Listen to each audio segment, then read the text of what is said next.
Asubuhi njema kwako mtazamaji kokote uliko. Karibu katika matangazo ya bunge la Seneti. Leo ni Jumatano, tarehe 22 Novemba mwaka 2023.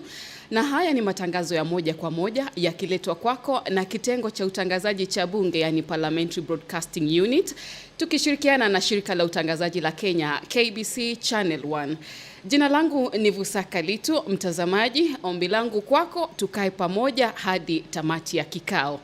Katika ratiba ya shughuli za bunge la Seneti asubuhi ya leo, yapo mambo mengi kadha wa kadha ambayo bunge la Seneti linatarajiwa kuangalia. Na kama ilivyo desturi, kila Jumatano waziri mmoja, waziri wawili hufika mbele ya bunge la Seneti kujibu maswali. Naam, kwa vile hawa maseneta wanatuwakilisha mimi na wewe kutoka kaunti mbalimbali, na kuomba pia ukae utulie, manake haya maswali yanakuhusu wewe na mimi. Kwa sasa mtazamaji, naomba nikufahamishe mawaziri ambao tunawatarajia asubuhi ya leo. Kumbuka tunawatarajia tu, ndio kama kawaida, lakini iwapo watafika hatuna uhakika. Waziri wa barabara na usafiri Mheshimiwa Onesmus Murkomen anatarajiwa mbele ya bunge la Seneti asubuhi ya leo. Waziri wa fedha Profesa Njuguna Ndung'u huenda aje mbele ya bunge la Seneti asubuhi ya leo. Waziri wa vijana na masuala ya spoti Mheshimiwa Ababu Namwamba huenda afike mbele ya bunge la Seneti. Na nikirejelea ratiba asubuhi ya leo, shughuli nambari 8 ni hoja ambayo inahusu kutangazwa kwa wizi wa mifugo kama janga la kitaifa na pia kuanzishwa kwa hazina ya waathiriwa wa wizi wa mifugo. Anayehusika na hoja hii si mwingine ila Seneta wa Baringo William Cheptumo. Katika shughuli nambari 9 ni hoja pia inahusu kutwaliwa kwa mali ya watu wanaokosa kulipa mikopo kutoka kwa taasisi mbalimbali za kukopesha pesa. Mhusika mkuu katika hoja hii si mwingine ila Seneta Wahome wa Matinga. Naam, katika ratiba shughuli nambari 10 ni hoja ya Seneta Crystal Asige. Hoja yenyewe inahusu siku ya kutotumia magari kila mwezi na maeneo ambapo magari hayataruhusiwa kutumika. Mhusika mkuu ni Crystal Asige Seneta. Seneta Asige anasema kwamba anaelewa Wakenya wana haki ya kuwa na mazingira safi na yenye afya. Hii ni kwa mujibu wa kipengee cha 42 cha katiba yetu. Seneta Asige pia anasema anaelewa usafiri, yani transportation, ndio mojawapo ya vitu ambavyo vinachangia pakubwa kwa uchafuzi wa mazingira. Na hapa analenga moshi na kelele kutoka kwa magari. Kumbuka hiki ni kitu ambacho kinafanyika kila sekunde, kila dakika, kila siku, miaka nenda miaka rudi. Uchafuzi ulioje huo. Magari ya kibinafsi ndio mengi sana katika barabara zetu humu nchini. Seneta Crystal Asige anasema pasipo kudhibiti hali hii ni wazi kwamba uchafuzi wa mazingira utazidi na hali ya hewa itazidi kudorora humu nchini.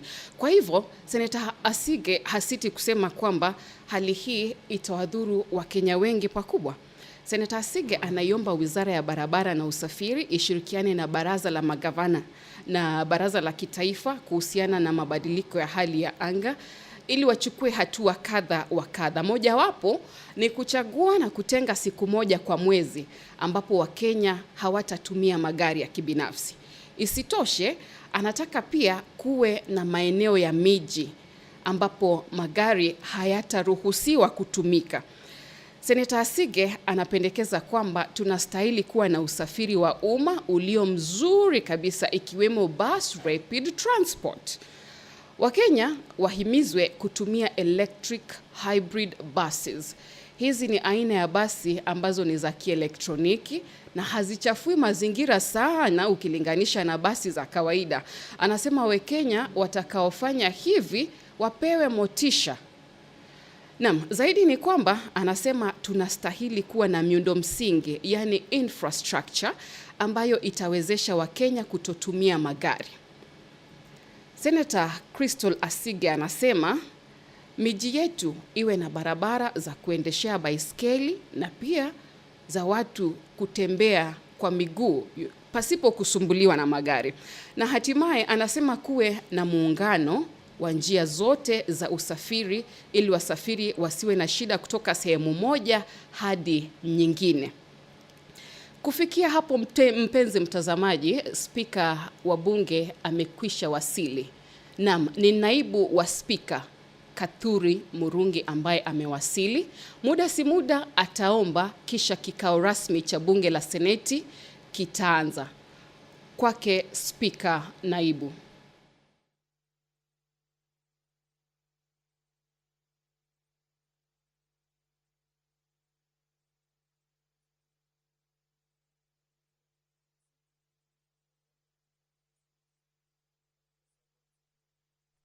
To leadership positions in this republic.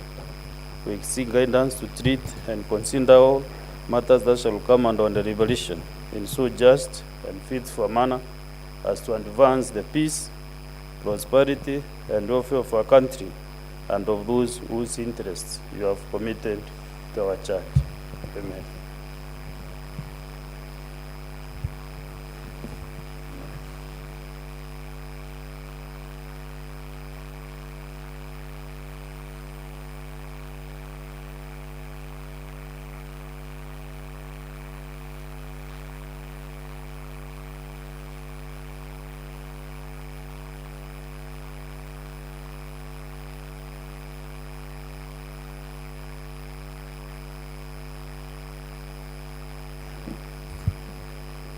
Clerk, confirm whether we have quorum. Okay, Sergeant at Arms, ring the bell for 10 minutes.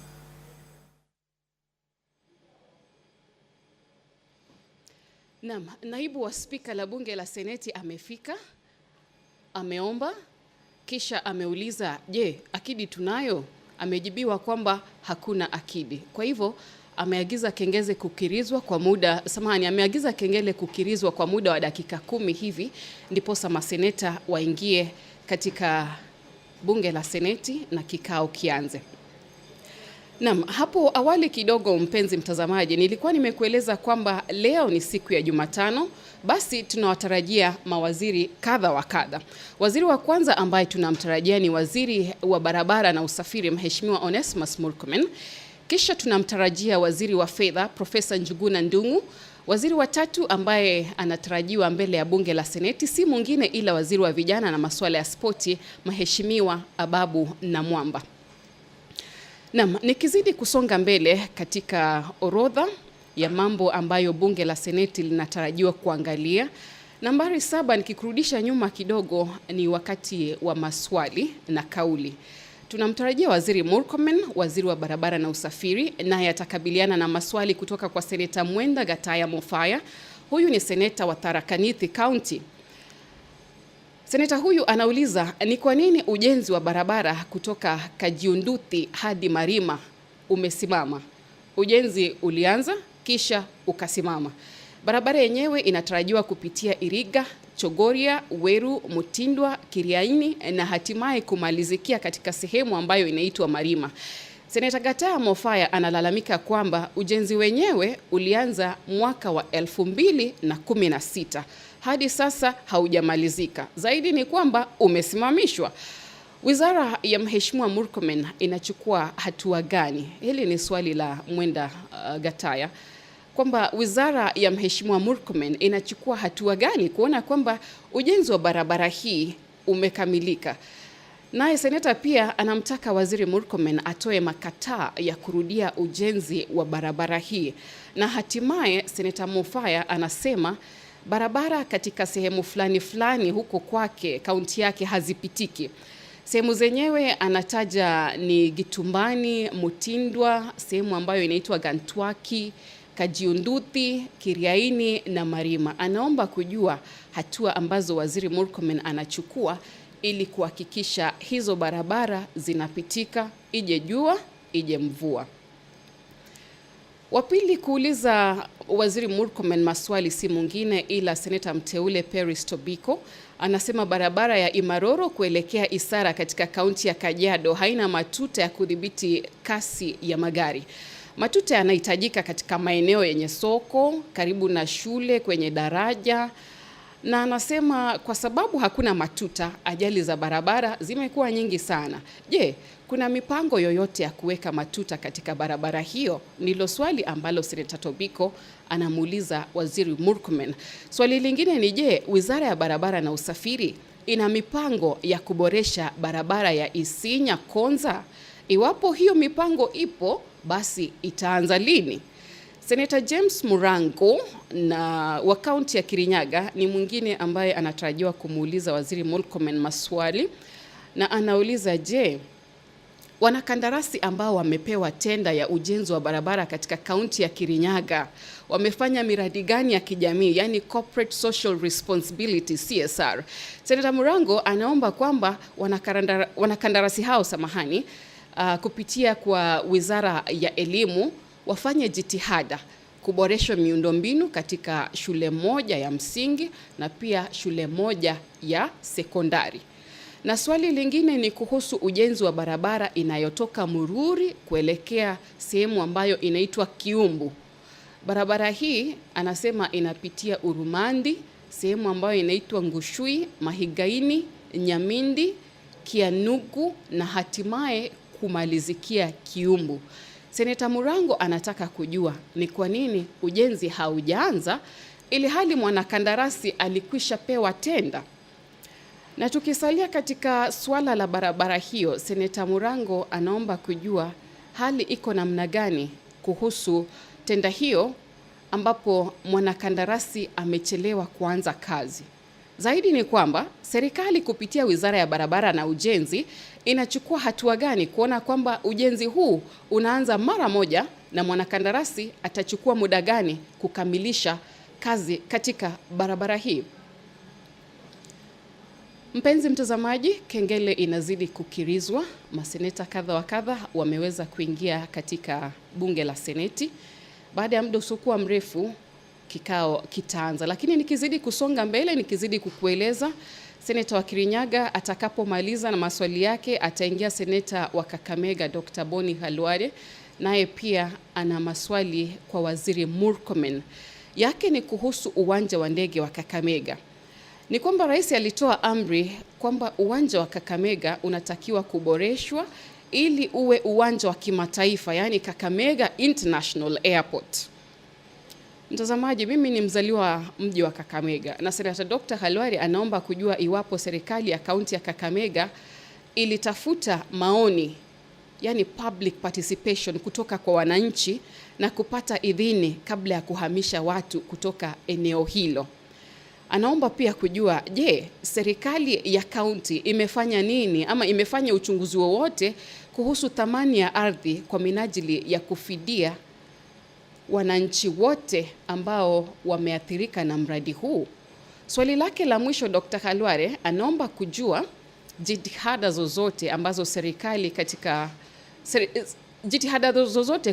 ambazo serikali imehusisha katika kuidhinisha hiyo amri ya rais ya kuboresha uwanja wa ndege wa Kakamega.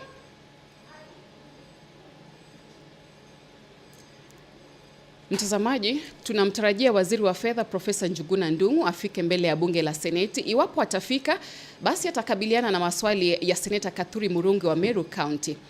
Kwanza ni kuhusu bima ya afya kitaifa NHIF. Seneta Murungi anaomba kujua ni kwa nini mgao wa fedha umechelewa kutoka kwa NHIF ama kutolewa kwa NHIF. Kisa hiki anasema kimesababisha sana kucheleweshwa kwa malipo katika hospitali mbalimbali. Seneta Kathuri anamwomba waziri wa fedha Njuguna Ndung'u atoe makataa ya tarehe ambapo mgao wa fedha utapeanwa kwa NHIF ili madeni yalipwe. Na je, serikali imeweka mikakati gani ama mikakati ipi kuhakikisha kwamba mgao huu unatolewa mara moja kabla ya NHIF kubadilishwa na kuwa SHIF, yani Social Health Insurance Fund? Naam, Profesa Njuguna Ndung'u iwapo atakuja atakabiliana na maswali kutoka kwa Seneta Momoima Richard Onyonka wa Kisii County. Seneta Onyonka anamwomba waziri wa fedha ajieleze kikamilifu kuhusu makubaliano baina ya serikali ya Kenya na mataifa ya Guba, yani Gulf countries. Mtazamaji, kumbuka yote haya ni kuhusu mafuta ya bei nafuu, Seneta Onyonka anamtaka waziri wa fedha aweke wazi makubaliano yote na masharti yote kuhusu swala hili la mafuta ya bei nafuu. Anauliza, makubaliano ni kati ya serikali ya Kenya na taifa lipi hasa la nchi ya Guba? Swali la pili ni kuhusu lita moja ya mafuta. Bei yake katika makubaliano haya ni ipi? Seneta wa Kisii anaomba kujua bei hiyo ni nafuu kiasi gani ikilinganishwa na bei ya mafuta kwingineko duniani. Akidi tunayo, hatuna.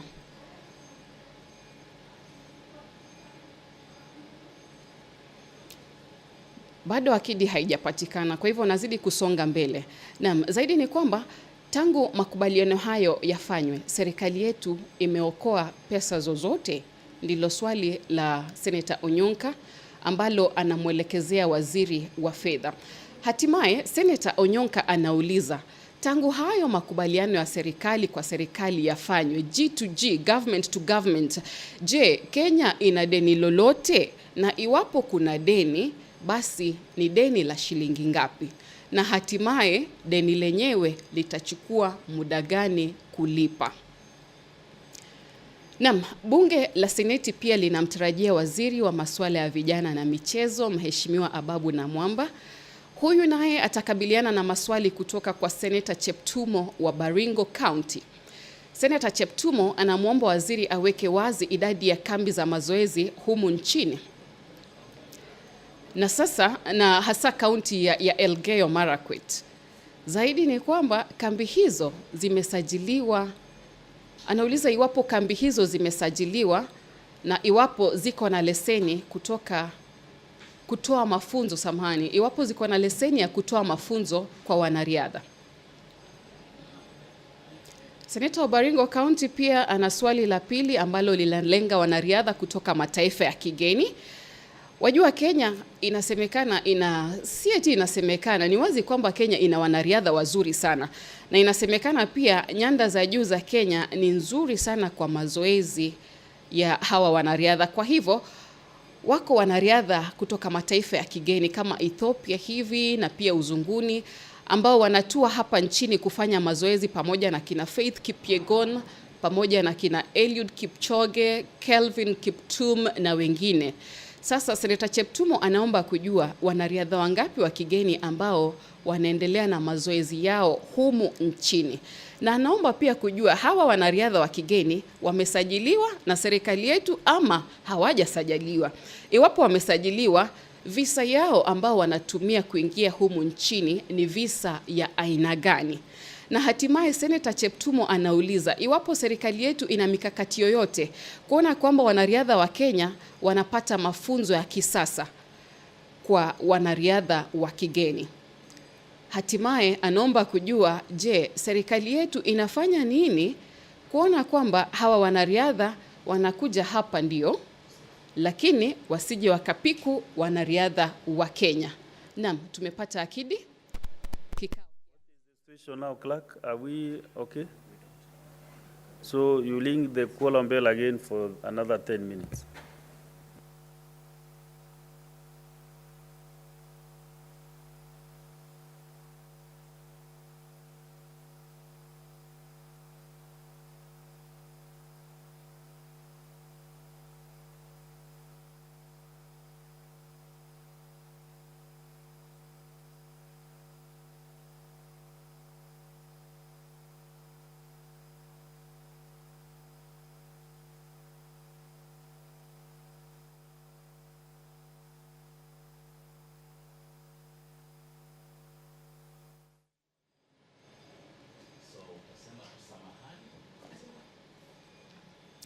Naam, samahani mpenzi mtazamaji, bado bunge la Seneti halijapata akidi, kwa hivyo kengele inazidi kukirizwa tukitarajia kwamba hatimaye tutapata akidi na kikao cha bunge la Seneti kianze. Naam, hapo awali nilikuwa nimekueleza mengi ambayo tunatarajia kuangalia katika orodha. Samahani, sio orodha bali shughuli za bunge asubuhi ya leo. Nikawa nimekueleza kwamba ripoti kuhusu ongezeko la maeneo ya kuabudu na vifo vya watu huko Shakahola katika kaunti ya Kilifi inatarajiwa kuzungumziwa asubuhi ya leo katika bunge la Seneti. Hii ni hoja nambari 11 na anayehusika na hoja hii si mwingine ila anayehusika. Order number 1, administration of oath. Next order. Order number 2, communication from the chair. Next Order number 3, messages. Next order. Order number 4, petitions. Next. Order number 5, papers. Order number 6, notices of motion. Next order.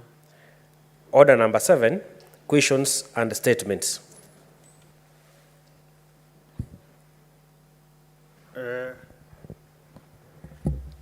Honorable Senators, today we have a number of questions from 2 cabinet secretaries. One starting with the cabinet secretary for transportation, roads, transportation, and public works. We have around 6 questions. So members, I understand the CS is in this building, and we have 6 questions to this CS. So honorable members, I think we should really, because of time, if we give each question 20 minutes, you see that is almost 2 hours. So I wish to give him like 1.5 hours, up to 11, so that we can clear with him and get the other questions from the other CS for sports. So members, you limit your questions to the relevant question and maybe as few as possible to do the interventions. Well, there are so many questions, you can dispute yourselves to all the questions so that you can be able to ask the questions. So, Sanjay Datams, where is the CS?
So, Sanjay Tatams, are we okay? Is the CS and his team comfortable?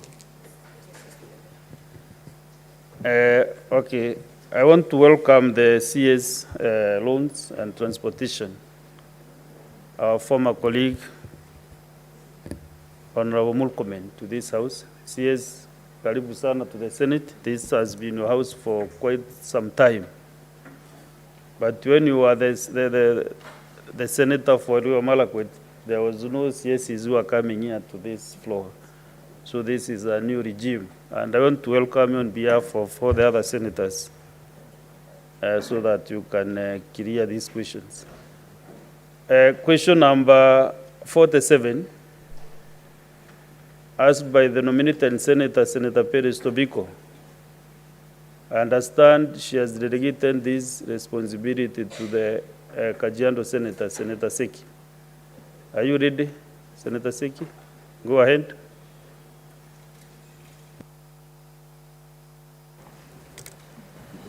Thank you very much, Honorable Speaker. The question A, is the Cabinet Secretary aware of the absence of speed bumps at crucial locations along the route from Imaroro to Isara in Kajiado County, particularly around market centers, schools, and near bridges, which has contributed to numerous accidents in the area? B, are there plans to correct speed bumps strategically along routes, and if so, could the Cabinet Secretary indicate the timelines for the same? Honorable Speaker, I have question number 48. No, let's first clear with the okay. 47. So the CS, that's your turn now to respond to the member.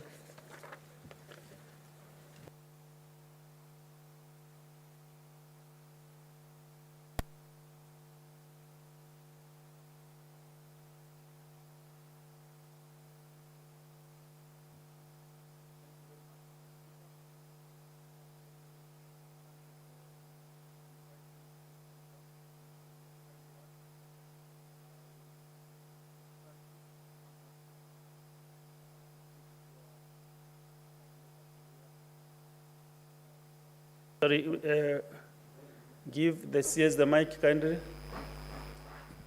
Is that okay, Mr. Speaker? Yeah, Thank you. now. Thank you, Mr. Speaker. As I said, this is, it's always very nostalgic to be back home. I consider Senate my home even more than the ministry where I am, because this is where, Mr. Speaker, I established my career, and I was catapulted to national limelight because of the work we did here. And I appreciate and respect this House so much, Mr. Speaker, that if I may tell colleagues who are here, make the best use of this place while you are still here. Sometimes you're out there and you wish you had this platform to make certain pronouncements that are important for posterity. So I really appreciate. Number two, Mr. Speaker, before I respond to this question, I want first to thank you for indulging me. I was invited to come to the Senate, and on the first instant, the Senate cancelled my appearance because of the matter of Meru County. I was wondering, I almost said your county. I agreed to the direction of the Senate, and therefore I did not appear. Last week, Mr. Speaker, I was asked to appear before the Senate, and in consultation with the Speaker, I was asked to be here at 12 noon. The Speaker, I was here 5 minutes to 12, and I was told that the Senate, in its own wisdom, had decided that I should not appear at 12 noon.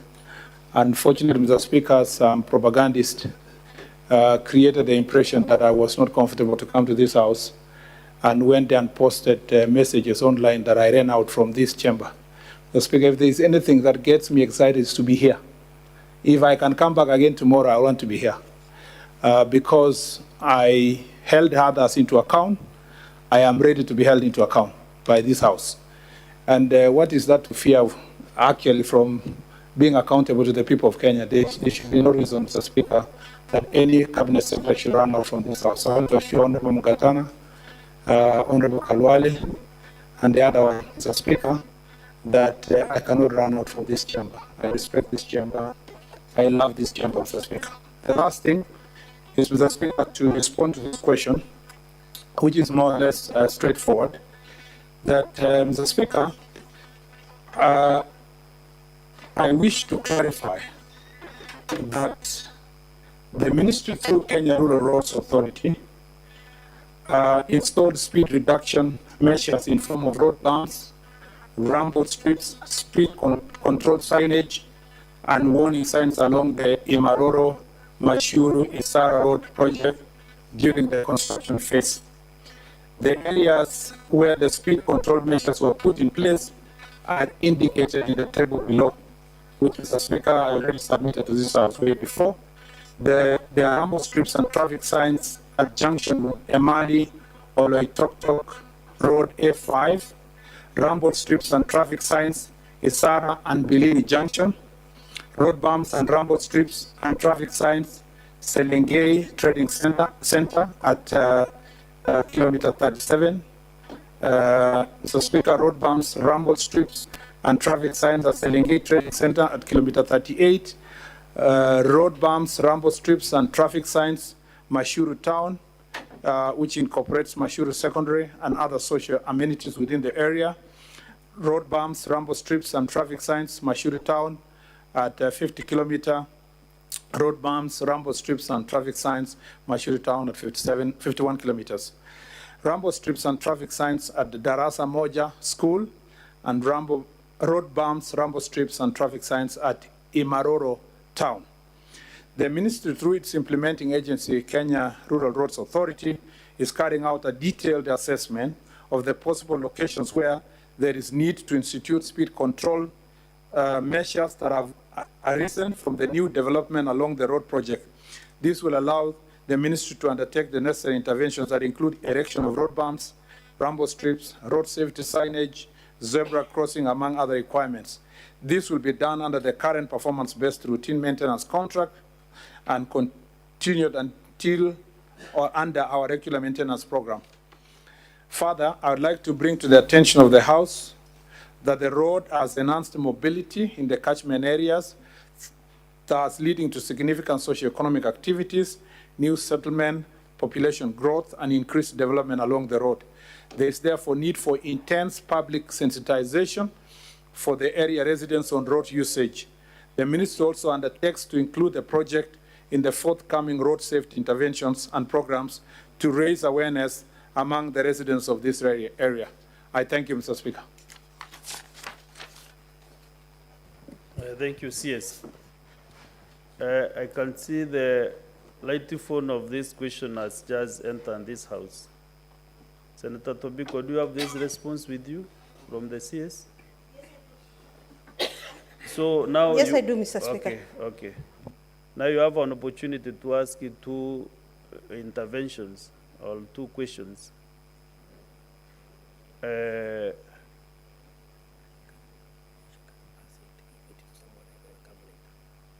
Or if you want to settle down first, maybe you can give to the other members. Maybe they can go first and then you can conclude. Senator Seki?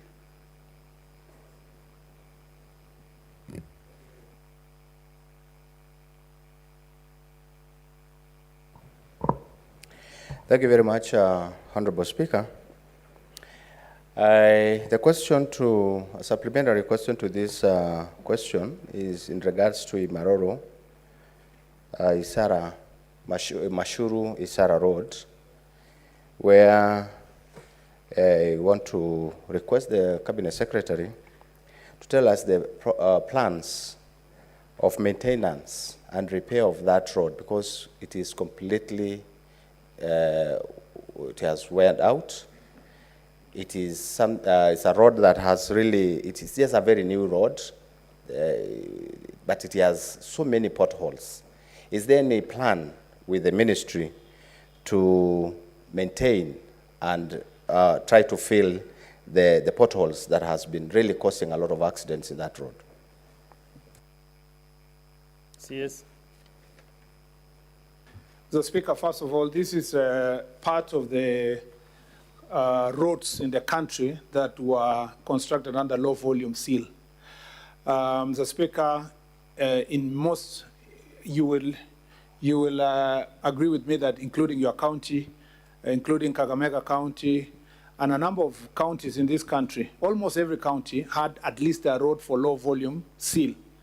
The Speaker, the intention then by the government in the first term of Jubilee administration was that to accelerate achieving the 10,000 kilometer road, it was important to, in the really very rural areas where there was no much traffic, to build a road that is basically going to be used locally by few cars, because the statistics then showed that there were very few cars.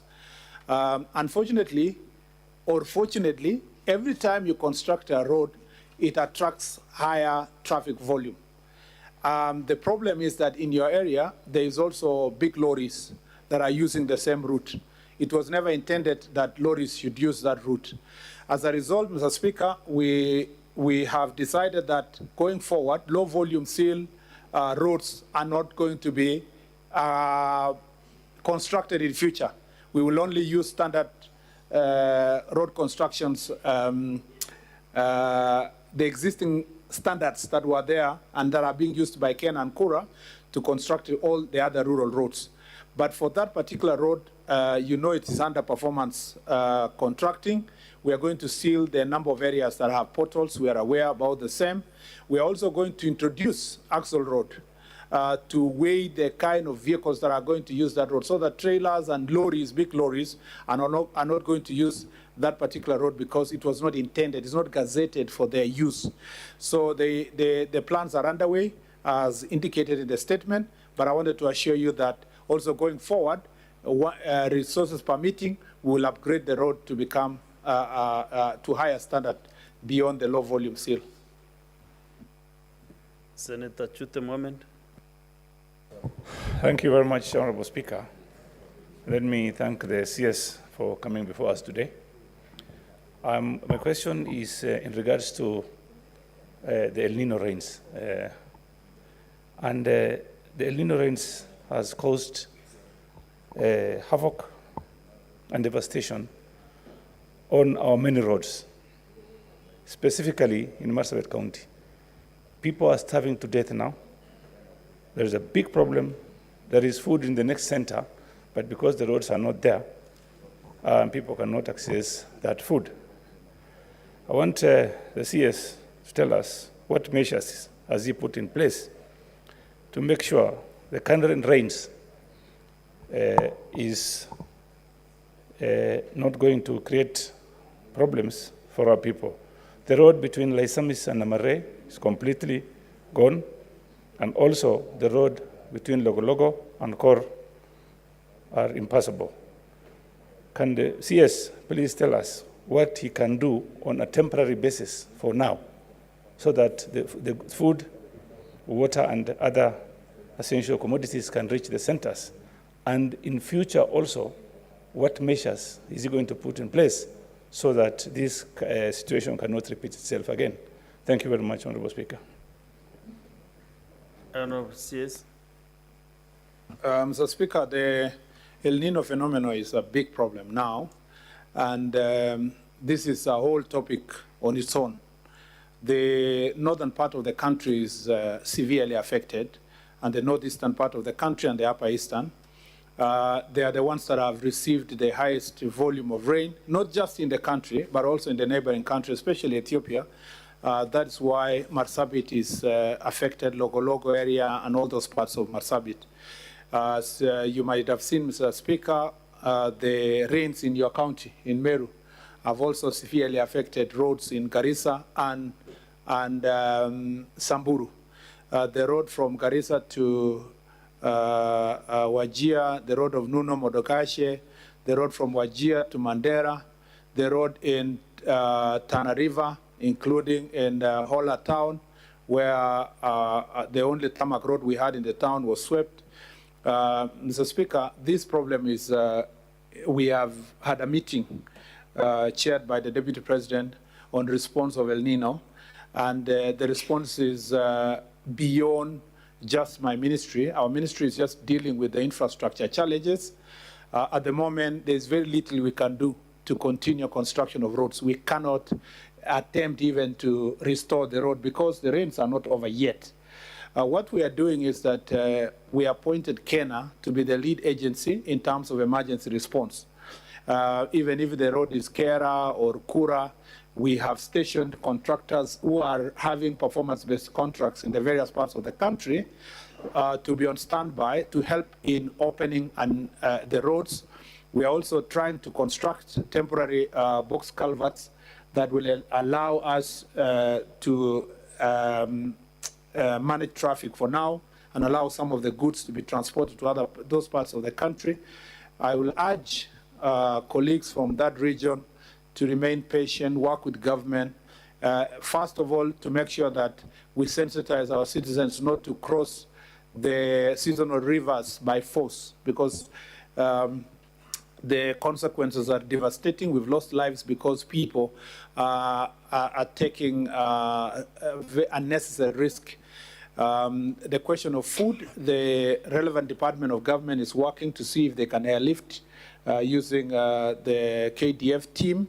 I should be going to that region with my colleague Duale and other teams and other cabinet secretaries along the week or towards the end of the week. But the key issue is to make sure that we remain vigilant. We have been told by the meteorological department that this phenomenon may continue up to April. That means we need to be ready to face this challenge for the long period of time that is ahead of us. Last, Mr. Speaker, we are preparing ourselves to, and every day assessing the damage to see what we are going to do post the El Nino period to restore the infrastructure, because that's a big, big issue. Unfortunately, we have had meeting with development partners. We were with World Bank last week. Some of the discussions we're having is what are we going to do, because we have already a constrained budget. And then now with the destruction of infrastructure, resources are likely to be diverted even further to restore emergency works, to restore the roads, to make them passable. So I believe that comprehensively after this El Nino, we shall have a clear budget and see how to work with Treasury and National Assembly to see that those resources are provided for. And I look forward to meeting Senator Chute and the leaders from Marsabit anytime between this week and next week to see specifically which areas we can deal together. We had a meeting with Mandera the other week. We are having a meeting also with Tana River County, Mr. Speaker, soon, and then we see, and I think that meeting should happen between now and next week, so that, Mr. Speaker, we can iron out some of the things that we need to deal with locally. Thank you. See, as you know, matters loans are very emotive, especially this time. And if I look at my screen, almost everybody every member in this room wants to speak or to ask a question. So as I guided when we started, I'll be taking 20 minutes per question. So if you have not asked on this question, still you have an opportunity, because there are 6 questions to go. But I have 3 minutes, Senator Sifuna. And let us be as brief as possible. Also, the CS, don't give, just be specific and to the point. I can see like you really miss this floor. So you are taking advantage now to express yourself more since you are here. So Senator Sifuna, kindly. Mr. Speaker, there is a terrible situation unfolding at the JKIA in Nairobi, where passengers are dropped off almost 100 meters from the terminals with the rain. I want the CS to explain to me the rationale of dropping passengers all the way away from the entrances of the terminals in this particular season when it's raining, Mr. Speaker. We have seen mothers carrying their children through the rain, and the CS is a traveled man. He has seen what other international airports look like. Why can't we drop passengers at the doors of the terminals? Because we already have a security check at the entrance of the airport. Thank you, Mr. Speaker. CS, that's a very direct question. Mr. Speaker, it's not that I don't want to answer the question, but with your guidance, even if it's not now, for future, is there a latitude to ask any question, even where the ministry has not prepared a response? Because I have no problem answering the question, but we move from a road to the... What has been happening, CS, is like the guideline is members should really stick to that particular question. But 1 or 2 questions really is not a bad thing, just to give guidance, and also because we can't really restrict the members to stick on Kajiado Road, on one road. No, I'm just saying, yes, I agree. Just a few, 1 or 2. You can I agree, Mr. Speaker. If you are not really still, you can say you will do your work, homework, and then report back.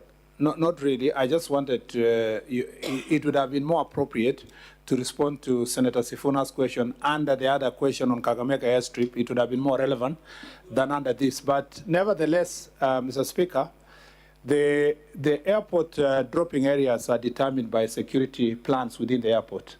I've just landed at the JKIA this morning, Mr. Speaker, and like many other passengers, ourselves, the President, were dropped far away from the terminal, and we had to walk through the rain with umbrellas to the terminal itself.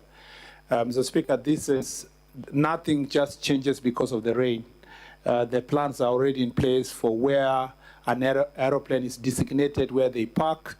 Mr. Speaker, the ones that are able to use the ladder, there's a name for it, Mr. Speaker, that helps enter the airport directly are helped to do so. But Mr. Speaker, in the long run, as I have said before, our JKIA infrastructure is a bit constrained to accommodate all the airlines and to accommodate all the parking that we require. And that's an issue that is in regard to building a new terminal, Mr. Speaker, that I've said over and over again. We are in the process of working on the a new PPP model of a new terminal that we should be advertising on 15th of January. And hopefully, Mr. Speaker, by June, we get the relevant contractor so that in the next 3 years, we have a complete new airport. That, Mr. Speaker, I promised when I was being vetted to come to office that I was going to resolve first the dispute that was there between a Chinese company, Katik, and KAA, whose contract was terminated in 2015. Unfortunately, when we should have built a new terminal, Mr. Speaker, I report to the country that in record time we have resolved that dispute and saved the country the claims that they were making of 25 billion shillings. Now the greenfield is free and open and vacant for us to advertise for a new PPP contractor to build a new terminal. I shall be saying more later, Mr. Speaker, when I respond to the question of Senator Kalwale on the Kakamega airstrip. I thank you, Mr. Speaker. Thank you, CS. Senator Tobiko, on this question 047, do you have any supplementary question? At least one, because you have the next question is also from you, 048.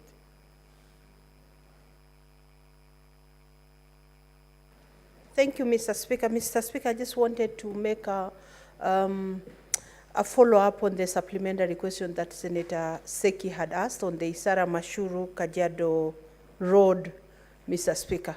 Mr. Speaker, I needed maybe the CS to understand, because I'm sure he's responding, of course, with the data he's being given from the ministry. And we are the users of this road, so I just want to, to give the CS a better picture of that road. Mr. Speaker, this road, although the entire road was meant to be low volume, the part from Kajiado to Imaroro was done by Kenha. Then the other part from Imaroro to Isara was done by Kera. Now, Mr. CS, this is where you'll see the difference in workmanship of different government agencies. The part that was done by Kenha from Kajiado to Maroro is good, although it's low volume, and being used by the same lorries, heavy trucks, sand harvesting trucks. But the part from Imaroro to Isara, which was done by Kera, this is where we have problems. This is where we have bumps missing at strategic places, like towards bridges and all that. And this is also where we have all the potholes now. So when you see both sides of the road, although the road is meant to be all low volume, you can see the workmanship by Kera was terribly poor. The one by Kenha was fairly well done. So, Mr. CS, the part that was done by Kera Senator really, Tobiko, really needs to be be specific. Yes. Be specific to your supplementary question. Mr. Speaker, Mr. Speaker, I'm very specific that the part that was done by Kera from Imaroro to Isara is in terrible condition. It has potholes, it's causing accidents, and really this is where we need the ministry to immediately come in, Mr. Speaker. Thank you. And then I had another question. I think that's a similar question Senator Seki asked, but can just 1 minute on that stretch of the dilapidated road. It's not true that it's not true, as the senator said, that Kena did part of the road. No, it was Kera. Both of it is Kera. But the difference, Mr. Speaker, is that the road to Imaroro is by Kera, but annuity program. Annuity program is the one where we were signing up with a private investor to construct, maintain, and at a very exorbitant prices and cost that since I came to office, I've terminated that program because it was exploitative and the cost. We will discuss that in other times, Speaker. But the second part now was done under low volume. That makes the two difference. The difference is that the other one is under annuity, the second part is under low volume. And the rest of the answer that goes with low volume, I had already put it unanswered. I don't know whether the senator was already in, but in a nutshell, is to just say that the low volume also seal program has caused us problems across the country. You have roads that before they are complete, they also have potholes. And again, we have decided that we will not continue with low volume seal. Even for the ongoing roads, we'll try to make sure that we do it to the standard level to avoid the situation we are in. And we promised, Honorable Senator, that we shall be able to attend to that road as part of our maintenance responsibilities. I thank you, Mr. Speaker. Thank you. Senator Tobiko, kindly ask the next question, 048. Thank you, Mr. Speaker. Mr. Speaker, I believe the next question was 048. This is the question about the Isinya Konza Road, which we needed to know, Mr. Speaker, if there are plans to upgrade the Isinya Konza Road to bitumen standards, and if so, for the minister to indicate the projected timelines for the same. Yes. Following on your directions, Mr. Speaker, I'll just be brief to say that road is extremely important. It is strategic. Konza Technopolis is Silicon Savannah, and it's very important for us to make sure that we support the infrastructure around it. Mr. Speaker, I was part of a delegation with the president that went to Korea late last year, and part of the roads we submitted for possible consideration in terms of financial support from the Korean administration or government is this road. And therefore, I want to assure you, Honorable Senator Tobiko, that yes, the ministry through KENA has plans to upgrade the Isinya Konza Road to bitumen standards and has completed the design and tender documents are ready. The timelines for works will only be set upon us finding the funds. And I can assure you that we are working on it. If I had the time, I'll tell you the humongous responsibility we have first to complete the pending roads before we come to this. That is why, because we cannot finance this under GOK funding, the only way is to work with development partners, and Korea government is one of those development partners we're trying to work with to support this road. And thank you. So, Honorable Senators, I want to give further guidance that once we read the question by the Senator and the CS response, I want to get specific supplementary question from the Senator, and then we move to the next question. I want to spare 40 minutes at the end of his session so that now I open up to Senators to ask any other issues that you might be having. So that we can save time and track the real supplementary questions. I want now Senator Tobiko to ask you a specific supplementary question on this specific road. Mr. Speaker, you know, it's a bit difficult to be on that specific road because, as the CS has said, they're waiting for funds. But, Speaker, allow us to, make connected, supplementary questions, Mr. Speaker.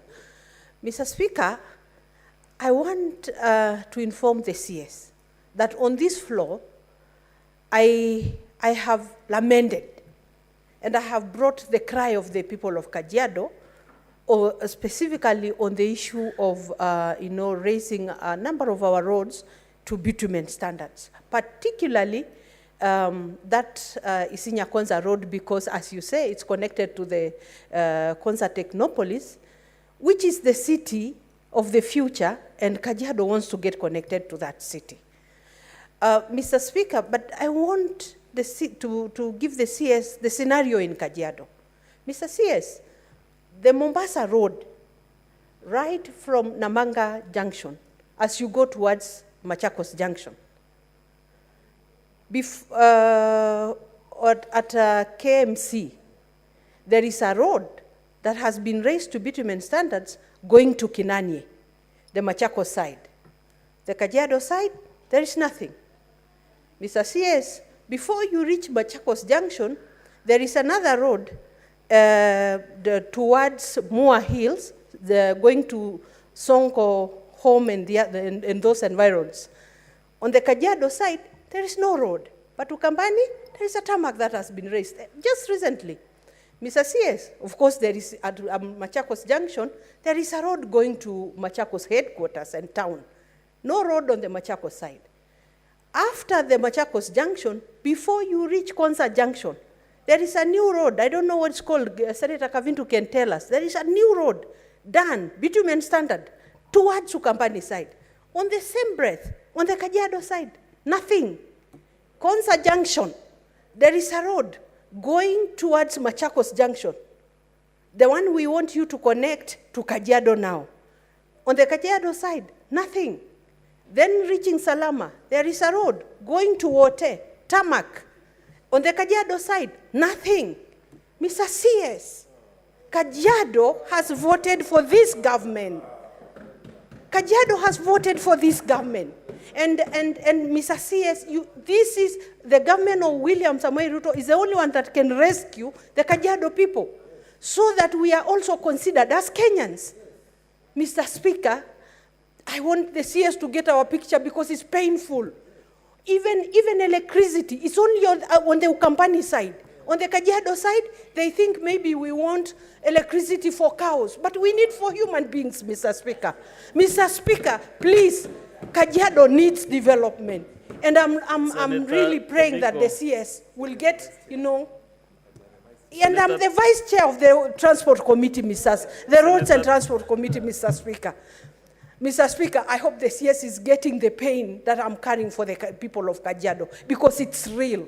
And we feel like we have been left out. Thank you. Senator Tobiko, I also want to understand, do you mean the road is continuous from the Ukambani side, it crosses the tarmac, and then the other side is continuous?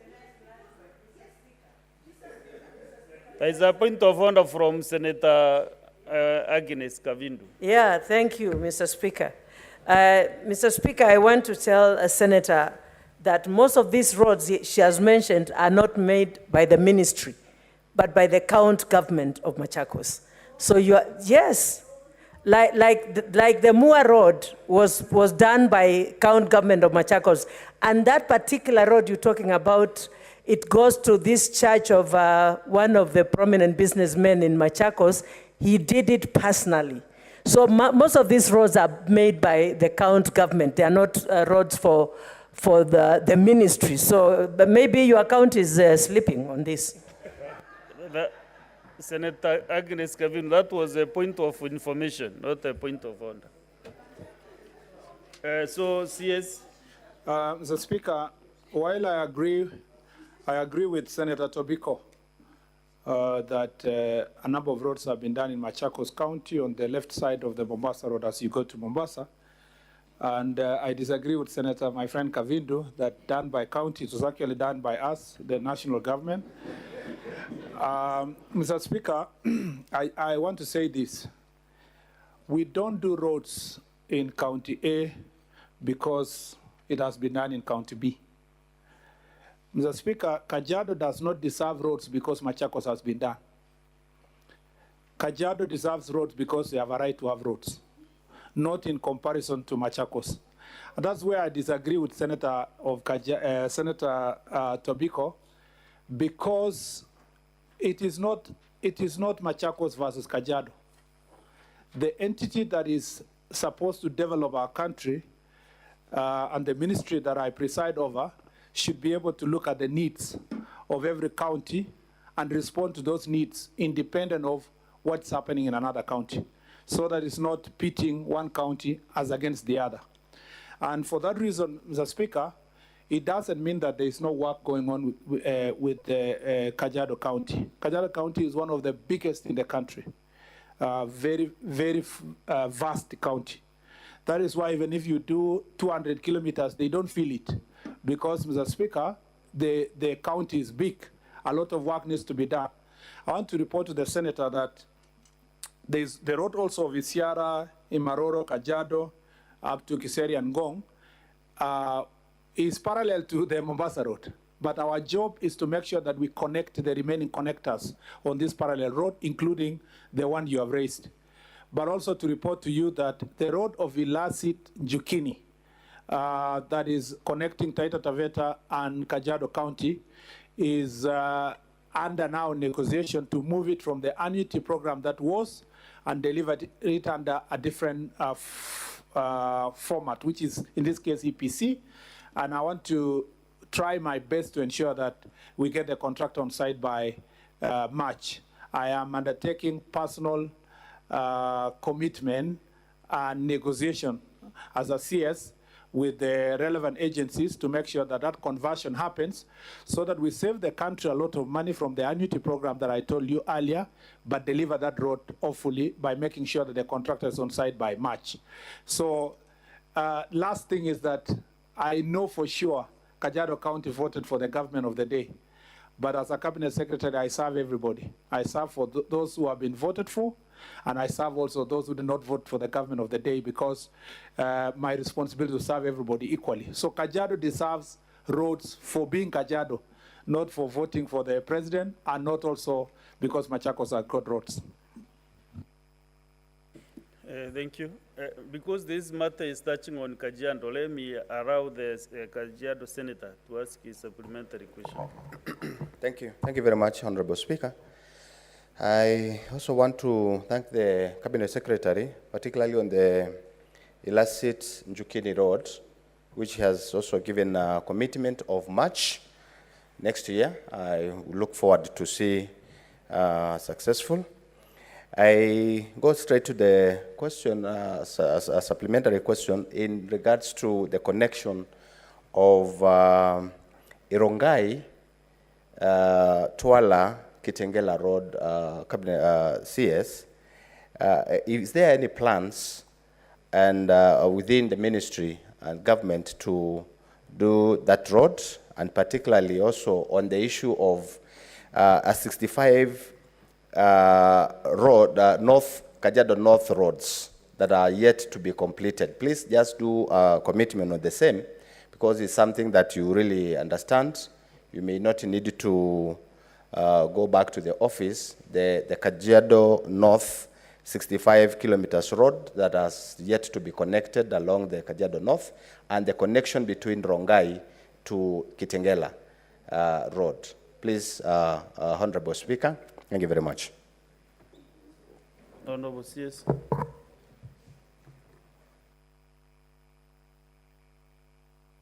The bypass from Kitengela to Rongai is about 24 kilometers. Mr. Speaker, it's on the design stage.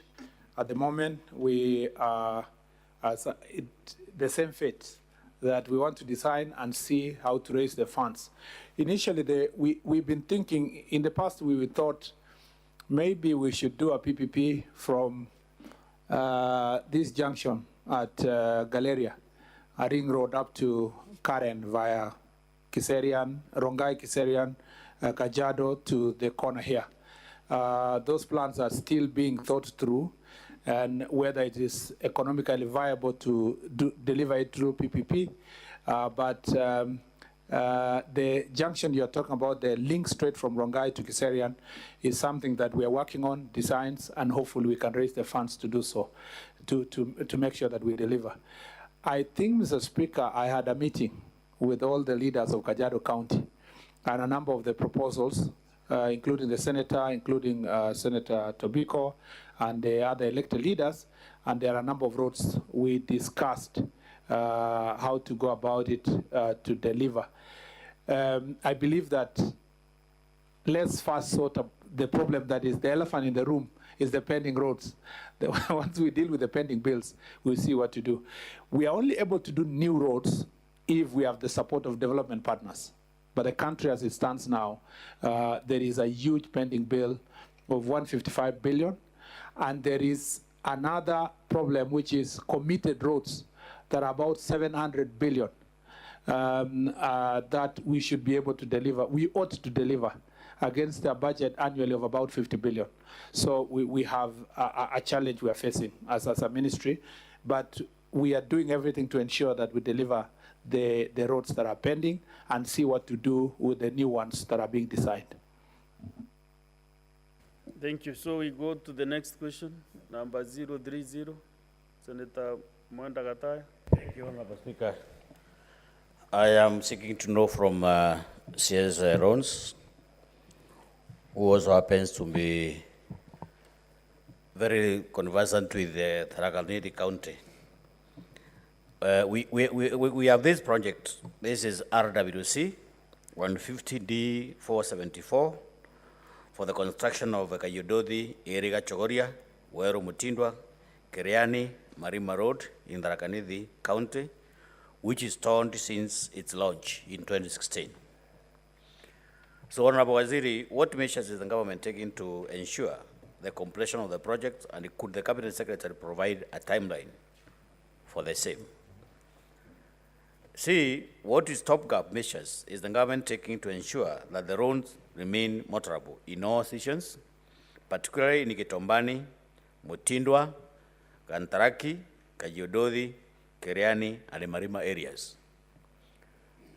Thank you.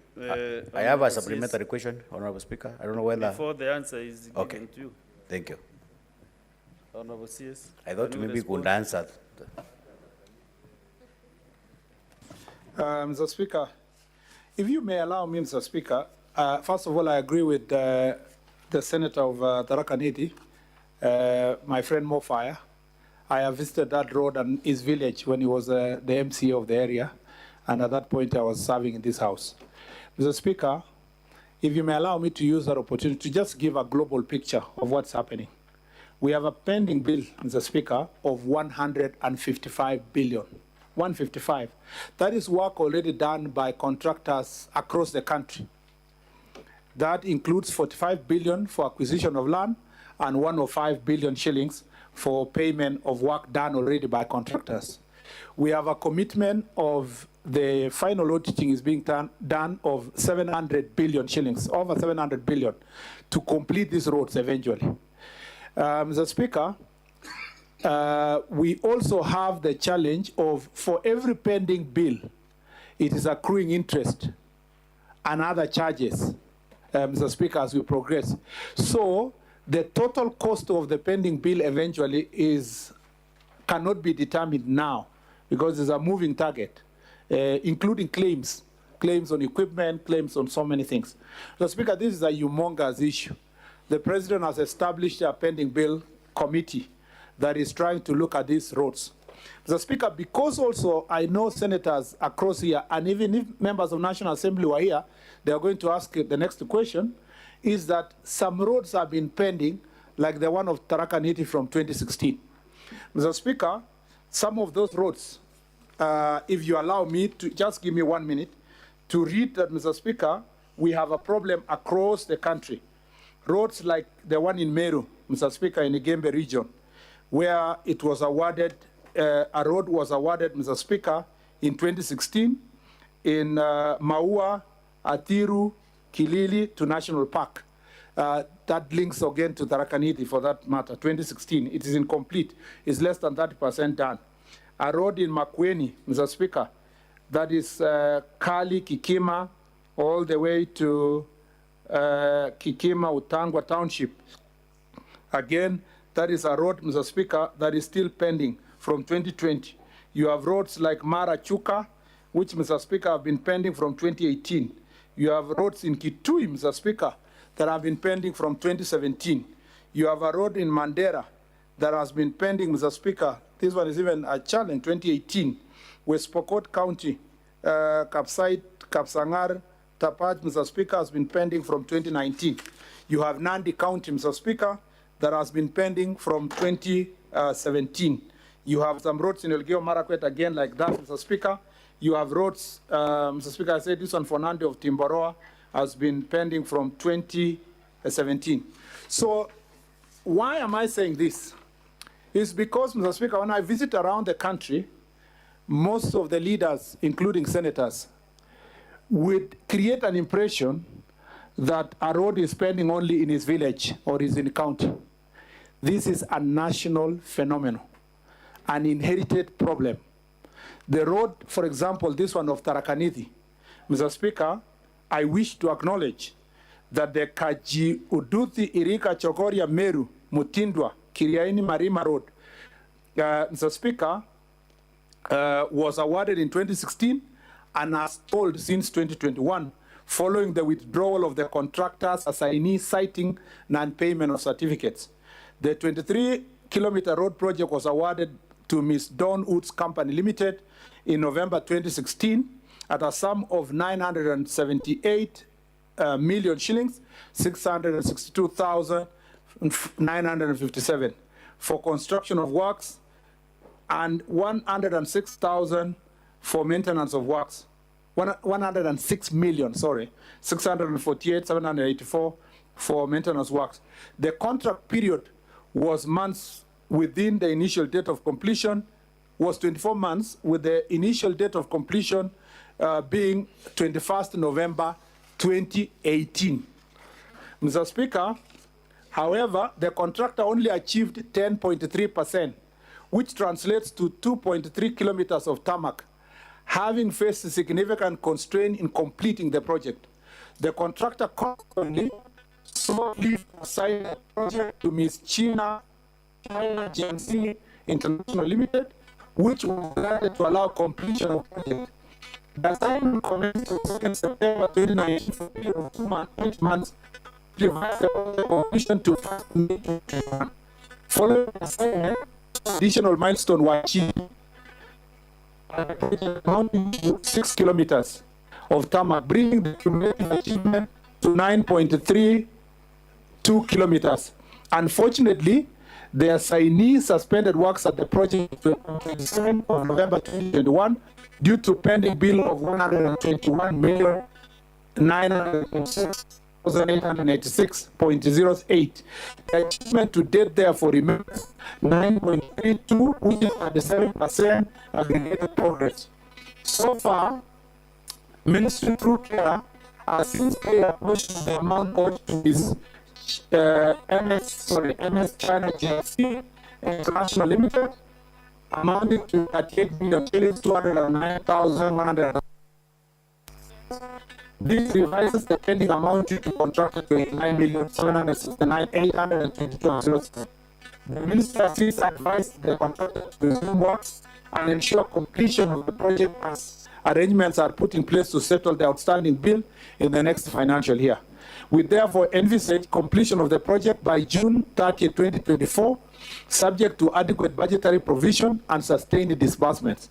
Upon resumption of works, the contractor is under instruction to prioritize and undertake maintenance of the entire remaining sections of the road ahead of the main works to ensure motorability and usage of the roads. So, Mr. Speaker, that is the standing with Ms. Jiangxi, Mr. Speaker, under instruction from us that once he resumes work. Mr. Speaker, I want to beg an understanding from the leaders.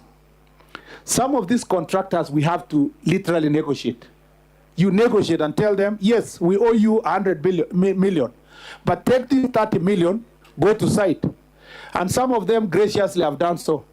And I have no shame to say most of the Chinese contractors have spent a huge portion of their money sustaining their presence on the ground. Partly because they have good support from their country, perhaps how they access credit is a bit better.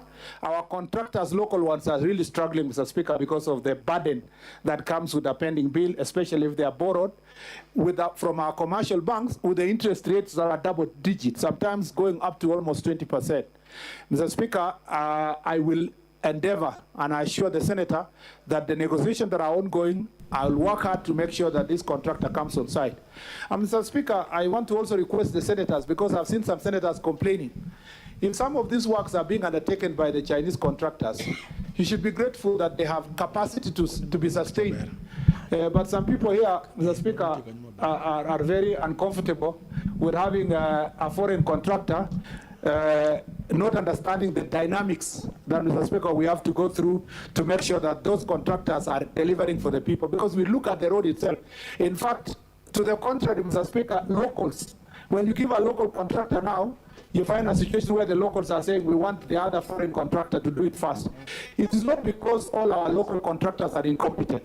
It's just because access to credit and the huge pending bill has made the local contractors struggle with delivering this road, Mr. Speaker. I thank you, Mr. Speaker. Senator Gataya, can you ask your supplementary Honorable Speaker, I have a supplementary question that one of my constituencies in Tharaka County has been politically been neglected in terms of Honorable Speaker, I think I need your protection. There is a lot of round consultations all over. Senator Duro, kindly, Senator Mofa is unable to concentrate. So, Honorable Speaker, one of my constituencies has suffered some historical injustices in terms of road network, and that constituency is Tharaka constituency. I have 3 constituencies in my county, which is Mahara constituency, Chukagambangombe constituency, and Tharaka constituency. Tharaka constituency, Honorable Speaker, has for a long period of time suffered some historical injustices in terms of road network. I don't know what logic is there that a road is constructed from my neighboring county. When it reaches the border to the Tharaka constituency, that road ends there. There is one example of that road which originates from Meru County to some part of the Tharaka constituency, a place called Miomponi, and that road is stopped there. There is another road, Honorable Speaker, which originates from Maua, bitumen standard, up to Atidini. That road, when it reaches Tharaka constituency, that road is stopped there. The only road which has been, which has Tharaka constituency unseen, is the road from Gatonga to Chakariga, which has also stopped. That road was launched, I think, 2014. Up to now, that road is not even motorable. So Tharaka constituency, Honorable Speaker, I think I would request to know from Honorable Minister, why has Tharaka suffered those historical injustices in terms of road network for the last 60 years down the line? And what plans does the ministry have to make sure that the roads that are heading just at the exact bond of the Tharaka constituency extends to those areas that need those bitumen standards? There is that Miompon Road, which is supposed to connect Mukodhima all the way to Gachiongo. It's supposed to go all the way to Nkondi, to Marimant, and join the Tharaka University. There is also that road which is supposed to come from Gatidini all the way to Gachiongo, to Mukodhima, and join the other road which is supposed to join the Tharaka University. What measures is the ministry trying to put in place to make sure that the Tharaka constituency enjoying the very best road network just like any other constituency in this country? Honorable CS. Mr. Speaker, while I may not have an answer as to why Tharaka County has been marginalized in the past, and Mr. Speaker, I've seen some people being very jittery when I attribute historical problems like the ones the Senate has done to past governments. I see people being very jittery. That's a fact. It's a fact that Tharaka County has been marginalized. That is uncontestable fact. But we do not come, Senator of Isiolo, Mr. Speaker, is saying, and also Isiolo, there are a number of places in the country, including the northern part of the country, that have really zero tarmac road network. But it is not my responsibility to write the book of lamentations. We came to office so that we can solve problems. And so one of the problems we have is to see how can we make sure that every part of this country, at least everybody tastes some level of development for equitable distribution of this infrastructure. The same way Senator Tobiko raised about Kajiado, is the same way the Senator of Tharaka Nithi is asking. But there are plans underway to tarmac Miamponi, Mukodhima, Gatunga, up to Tharaka Road. Mr. Speaker, we are also alive to the fact that I was here with Professor Kindiki, my teacher, the CS Interior, when we went to see the road of Chakarika Marimanti, which is still pending from 2014. And a number of those roads, I promise you, Senator, that in this program that we are trying to resolve the pending bills, will make sure that your county the marginalization of your county is addressed. The other thing I want to give the country, there are so many people who are disillusioned because of the state of infrastructure pending from 2014, 2015, 2016 up to now. I want to give them the word of assurance. The government of President William Ruto and the Ministry of Transport and Roads and Transport under my watch is doing everything possible, working with our development partners. You've seen the progress we've made, especially with the support we are receiving from the multilateral agencies, World Bank and IMF, that you saw this week. The president has sent me to also talk to Chinese government, and I've been there 3 times.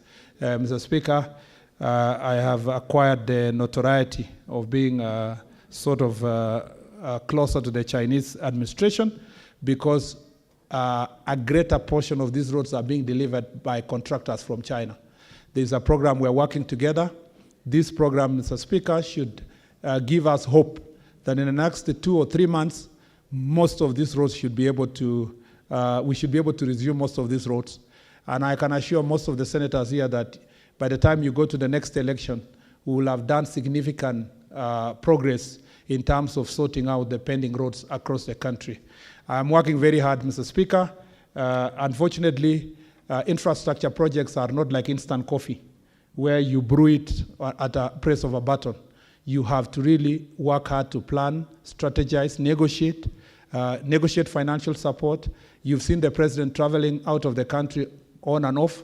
The Speaker, let me say this. I went with the president this weekend to Europe, and for 3 nights that we were out of the country, we slept in the plane 2 nights.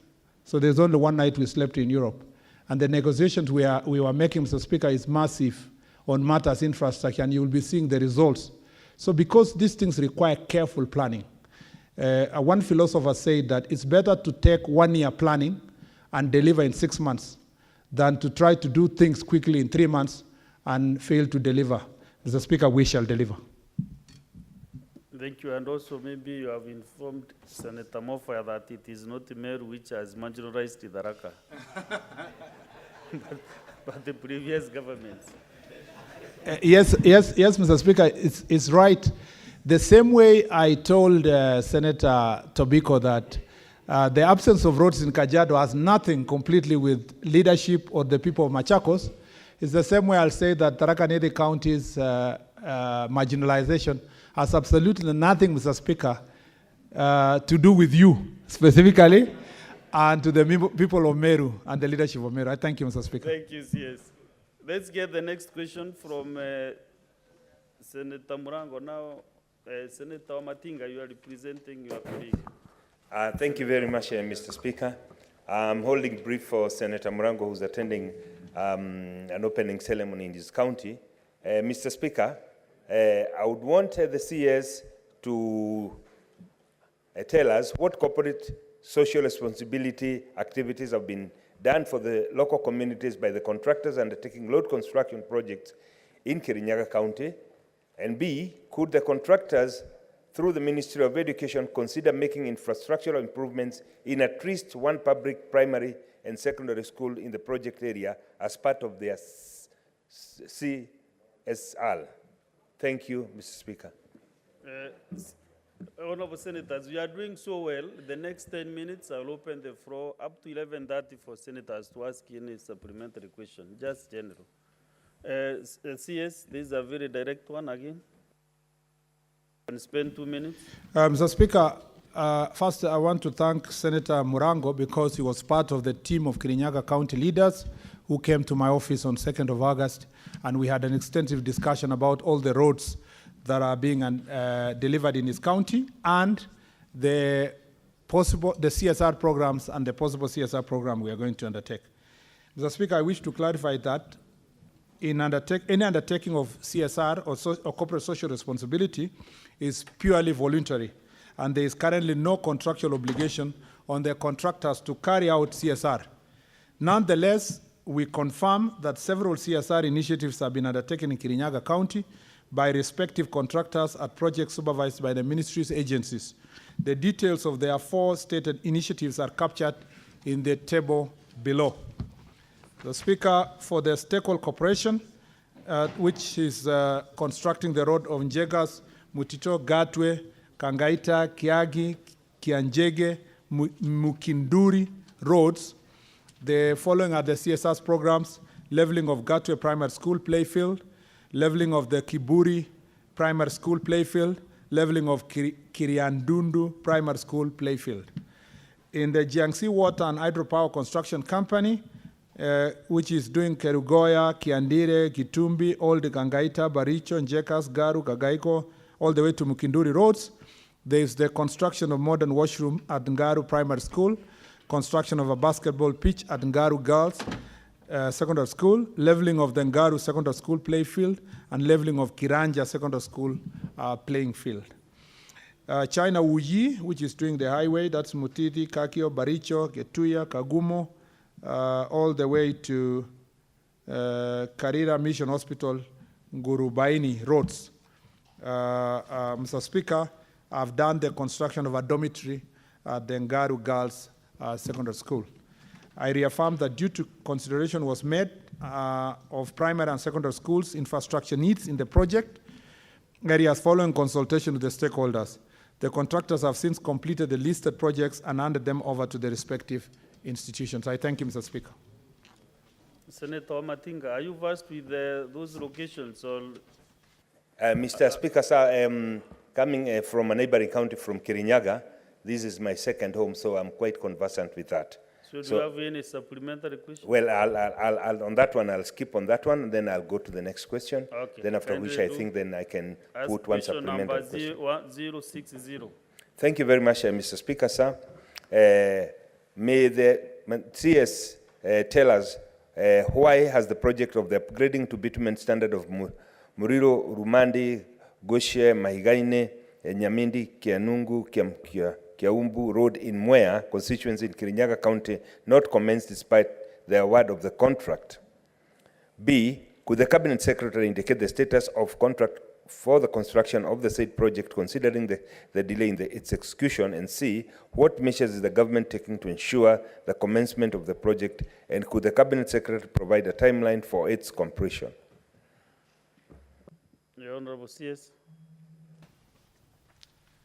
Mr. Speaker, I'd like to state that the project for upgrading to bitumen standards of Sagana, Kadhaka, Diguku, Mururi, Mikaini, Nyamindi, Kimbuini, KTI, all the way to Kangaita roads, Mr. Speaker, has commenced. However, the project has registered slower progress than anticipated, arising from several challenges, including financial constraints facing the contractor and adverse weather at some sections of the project. Given the factors mentioned above, the project has so far achieved approximately 10% progress to date, translating to 5 kilometers being completed to bitumen standards, which is one milestone, and a second milestone underway with works currently ongoing on site. To facilitate its completion, the government has provided a budget line of Kenya shillings 240 million this financial year towards this project. To date, the project has been funded to the tune of 140 million shillings, which was utilized to pay the bulk of the contractor's outstanding dues, and the contractor has since fully resumed operations and is on site. The contractual completion date for the construction phase of the project is 16 July 2024. I thank you, Mr. Speaker. Senator Matinga. Thank you very much, Mr. Speaker and the CS for that comprehensive answer. I'll ask one supplementary question. Mr. Speaker, there is a law, the dual carriage, that transverses Murang'a, Kirinyaga County, and Nyeri County.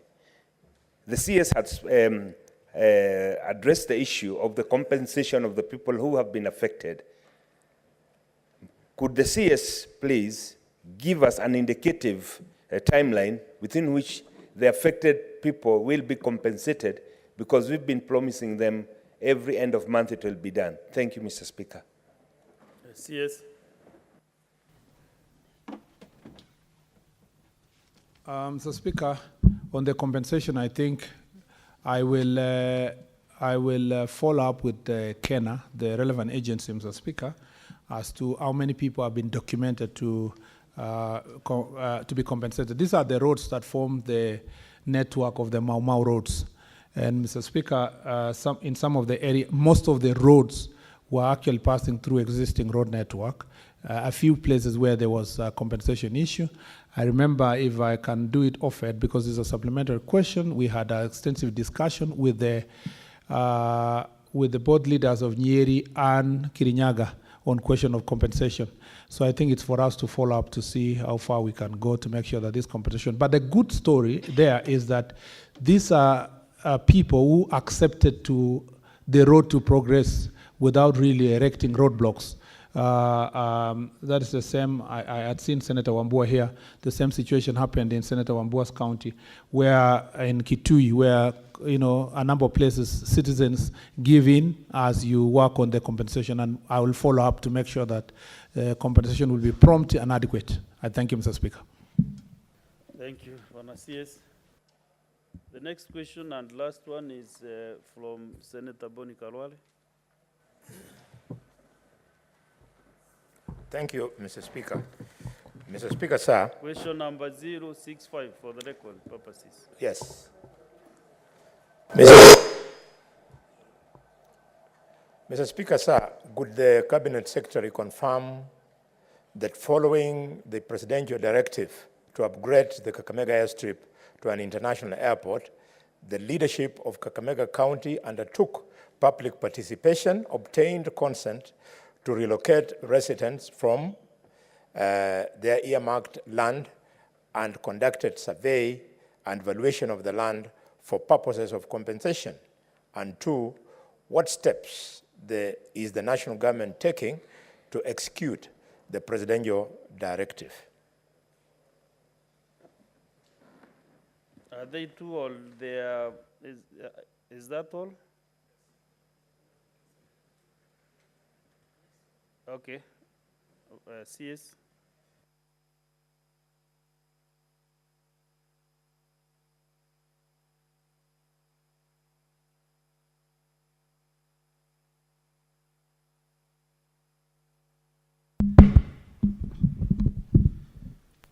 Thank you, Mr. Speaker. Mr. Speaker, I am pleased to appraise this House on the information sought regarding the status of the upgrading of Kakamega airstrip to an international airport as requested by Senator Boni Kalwale and as communicated in the letter to my office.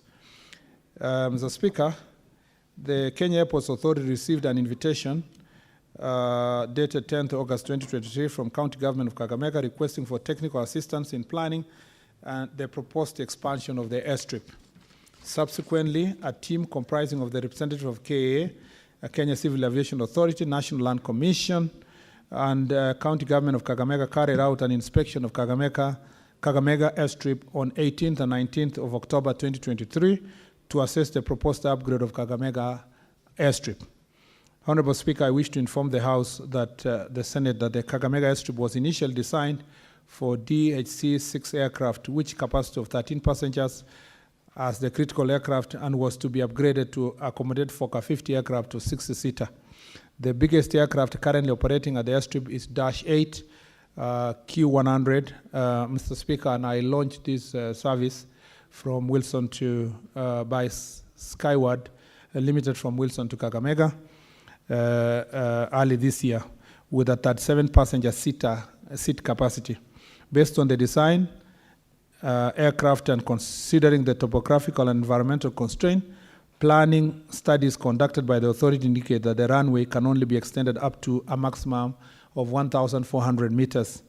Ultimately, in the future, traffic may necessitate bigger aircraft requiring a longer runway. Then the airport relocation will have to be considered. Mr. Speaker, the proposed upgrading of the airstrip will require acquisition of approximately 20 hectares of land. This is to allow development of critical facilities as well as comply with the International Civil Aviation Organization recommended standards in terms of critical separation and obstacle limitation requirement. During the site visit at Kakamega Airstrip, the county government of Kakamega appraised the team from KA and KCA on the survey and evaluation of the parcels of the land affected by the proposed airstrip expansion. However, the evaluation of the affected parcel of land has to be verified by the National Land Commission in accordance with the Lands Act 2012 and the National Land Commission Act number 6 of 2012. Further, the authority will undertake the environmental and social impact assessment and resettlement action plan for the airport expansion. Let me just say, the technical report talks about 20 acres, but I don't think, Mr. Speaker, we need the 20 hectares per se to extend to the 200 meters. And so I have had a conversation with my team that it is possible to achieve 200 meters fast, even before we're acquiring the full 20 hectares. So I have asked them to go back and check what the limited number of acres we need specifically to fast extend to 1,400 meters, so that then it can accommodate slightly bigger planes of about 60 to 70 capacity. Honorable Speaker, a multi-agency team comprising of Kenya Civil Aviation Authority, Kenya Airports Authority, and Kenya Meteorological Department proposes to undertake an aeronautical study to assess the suitability and potential impacts of the proposed extension of the runway to 1.4 kilometers, and in addition evaluate the possibility of relocating Kakamega Airstrip to Shikuza as proposed by the county government of Kakamega. However, again, as I consulted my team, Shikuza is government land under the Ministry of Forestry, Mr. Speaker. And you know, to acquire it will require a big process, including excising that property, that land, that will require parliamentary approval before we can be able to do so. I thank you. Senator Bona has been very, very attentive. Yes. And on two eyes. So, what is your supplementary question, Senator Mboni Karwal? Mr. Speaker, I'm lost. I'm lost because the minister has come to this house with a casual answer, describing stories of aircrafts, size of aircrafts and things, which has nothing to do, Mr. Speaker, with the question that I raised. This casual answer, Minister, you know, you and I, we enjoy leadership positions in this government. We can talk to each other here and talk to each other behind the tent and talk to each other in our private offices as we do. The purpose of this question, Minister, is for us now to bring it in the open to the public in Kakamega to know the progress of this project. The seriousness, Minister, is that 611,000 people voted for President William Ruto against 955,000 for Raila Odinga. There was work that was done. And now, when you treat us casually like this, you know that on 8th of December 2022, the president came to Kakamega. Senator Mboni, can you be very specific on your question? Mr. Speaker, sir, because he was casual. Know the history of the voting and what happened? Yeah, I've left out history of voting. Just go specific. Your indulgence. What you need to be addressed. Mr. Speaker, your indulgence, please. If I don't do this, I'll lose this house, I'll lose the public. Mr. Speaker, on 8th of December 2022, the president came into Kakamega and launched this project, and alongside it, commercial aircrafts, which have been ongoing. He came again, Mr. Speaker, on 18th of June this year, and announced the construction of an apron at 50 million shillings. The minister knows. And lastly, Mr. Speaker, on 25th of August, the president stayed in the county for 5 days And this was the project. So I was expecting the minister was coming here to tell us only two things. When is the payment for residents going to commence? Because from that time last year, they stopped doing end development. They know they are moving out. And two, to tell us when is the construction starting. That is called, Mr. Speaker, Mr. Speaker, sir. Pertinent questions, and I think they are very indirect. Yes, Mr. Speaker. Yes. Mr. Speaker, I feel extremely offended that this is how we are treating the public that gives us the same money that we use to develop projects. You wait for the answer, Senator Mboni, and then you can maybe react later on. The Speaker, Mr. Speaker, of course, I have maximum respect for the Senator Khalwale, not just because we serve together in this chamber, but because he's at the top leadership of this administration. Mr. Speaker, I have given the answer, and that is the answer. The answer being, Mr. Speaker, that first, we can't go beyond 1.4 kilometers. The international standards that are observed for establishment of an airport, Mr. Speaker, tells us that in terms of the approach to that runway, we can only accommodate 1.4 kilometers. And to do so, Mr. Speaker, we must acquire land. I spoke to Governor Barasa this morning on the same issue, Mr. Speaker, because Senator Khalwale knows one thing, that in the said meeting, the county government offered to acquire the land. And Mr. Speaker, that is why there was a meeting between KAA, KCA, and county government. The answer is very clear. It says, Mr. Speaker, that the acquisition of land can only be achieved under the law through the National Land Commission. Mr. Speaker, the answer is also very clear, that to achieve an international standard, a different place must be sought to establish an international airport. An international airport, Mr. Speaker, cannot be built in the location where we have, and with the expansion that is needed, it would require billions of money to even try to move people. Mr. Speaker, that is our government, Honorable Khalwale. That is the situation we found ourselves. It requires, you were in the meeting. You were in the meeting, Mr. Speaker, and the answer of, Mr. Speaker, 400 million was required in the discussion in the meeting for purpose of, Mr. Speaker, expanding.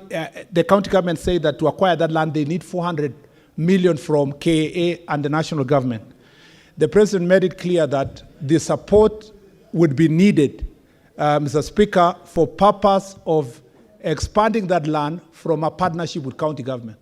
So, Mr. Speaker, the Honorable CS cannot come to the chambers and August House, a very respectable house, and give an answer that is outside the technical advice that comes with the specification of what an airport looks like, Mr. Speaker.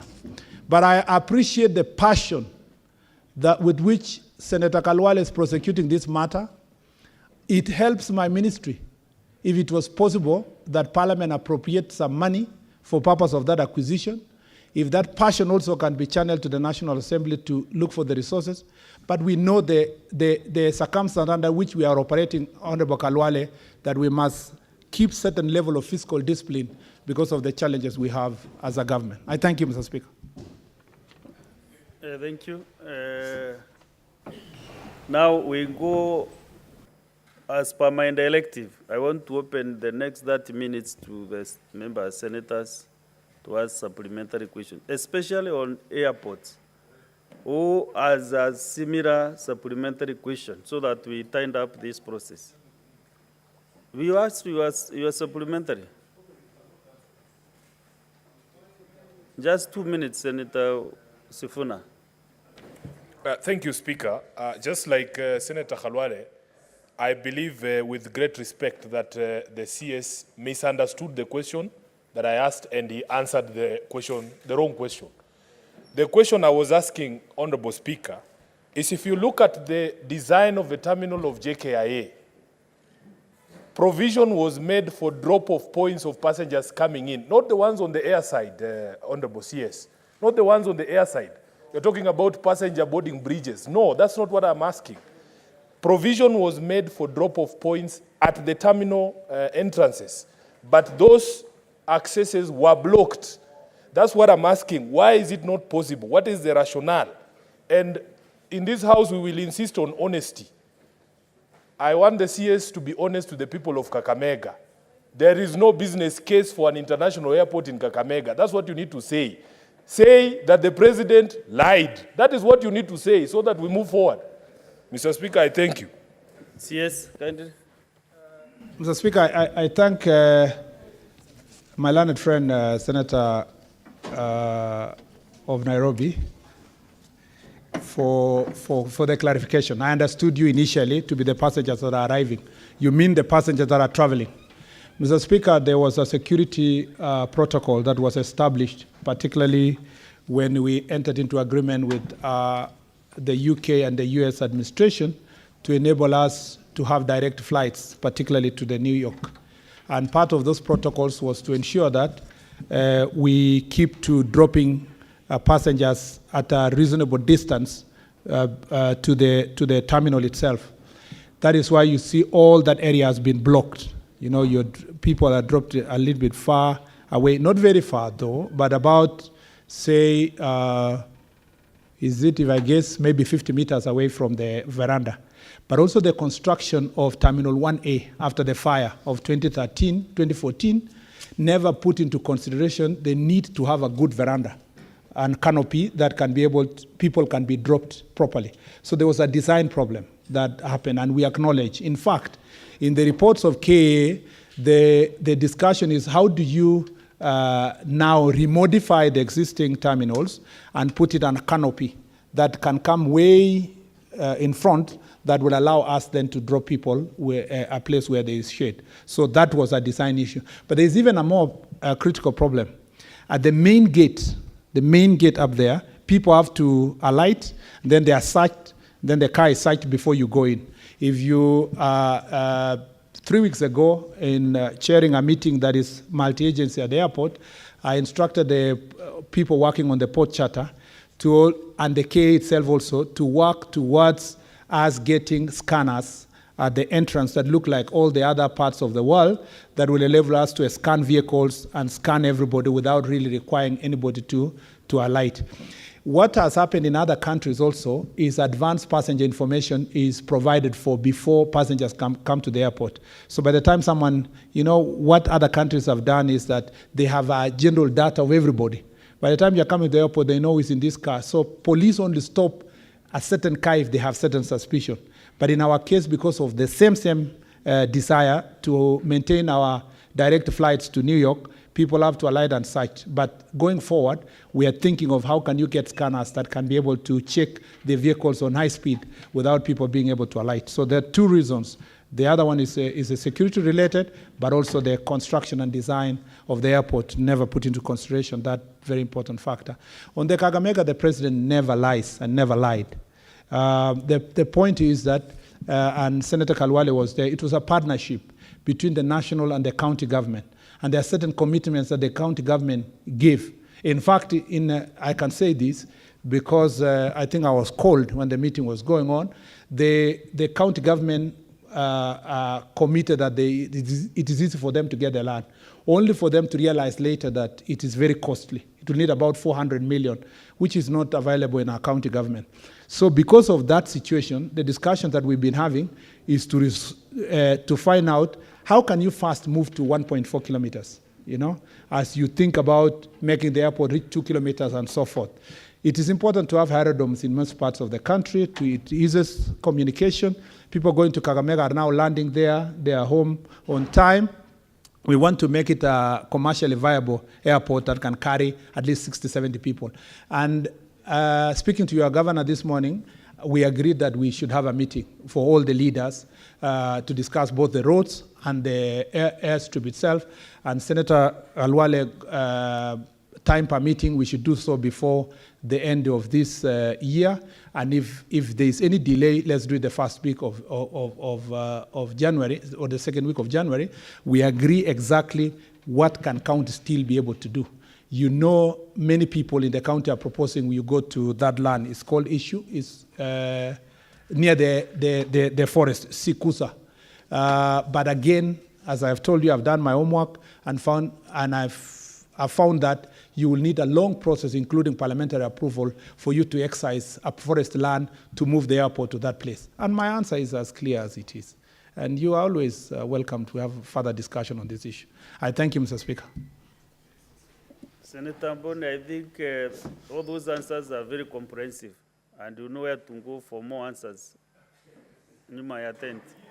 So maybe allow me to give other senators maybe to... Yes. Speaker, Mr. Speaker, just to thank the minister for this. But, Minister, the story of Shukosa, the story of acquisition of public land, I have no idea where it is coming from. Because as you know, in a meeting where the president talked to you, and he was meeting with me, he told you that the governor has found it difficult to raise 400, and could you now talk to him so that the national government will pay half and the county government will pay half. You remember the conversation.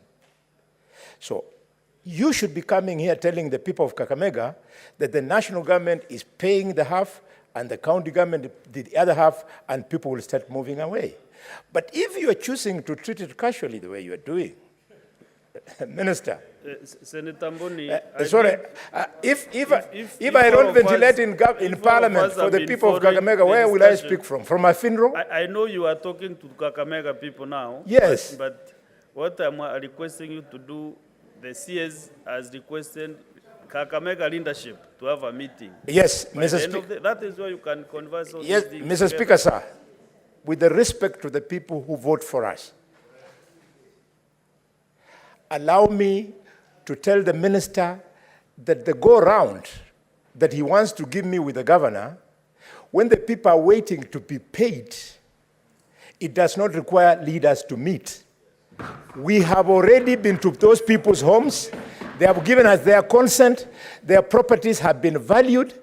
Payment must be made. Minister, have you changed your mind as government on payment of these people, or are you going to pay? If you're going to pay, when are you paying? Life has to go on. So I think, yes. Let's conclude that matter. And maybe what we can say is that your question is not satisfactorily answered. Then we have another opportunity for the CS to answer that bit. Mr. Speaker,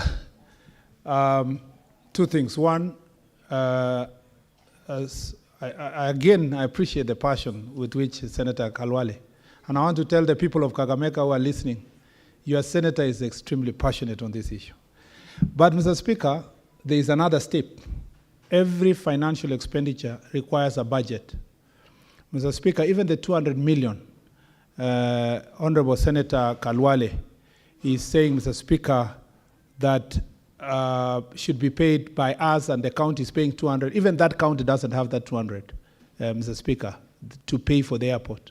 It has extremely competing interest in the other infrastructural development. So what we should be doing, Mr. Speaker, is to first put our heads together as leadership to see how best can we deliver this infrastructure, how best can we ensure that the price, the cost of acquiring land is not exaggerated so that then, it becomes expensive to acquire that land. How best can Senator Kalwale use this passion on the ground, Mr. Speaker, to negotiate with the villagers who live next door and tell them to give way at a reasonable price for us to build the infrastructure. So there is room for us to have a solution.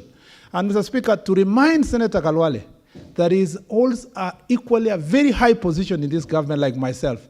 And so when he says you have changed my mind, I would retort the question back to Senator Kalwale, have you changed your mind also as the government on this particular issue? Because me and you are the government. We are the ones who are supposed to work together to solve this problem. And that's why I invited you, we sit down together and solve this issue. I thank you, Mr. Speaker.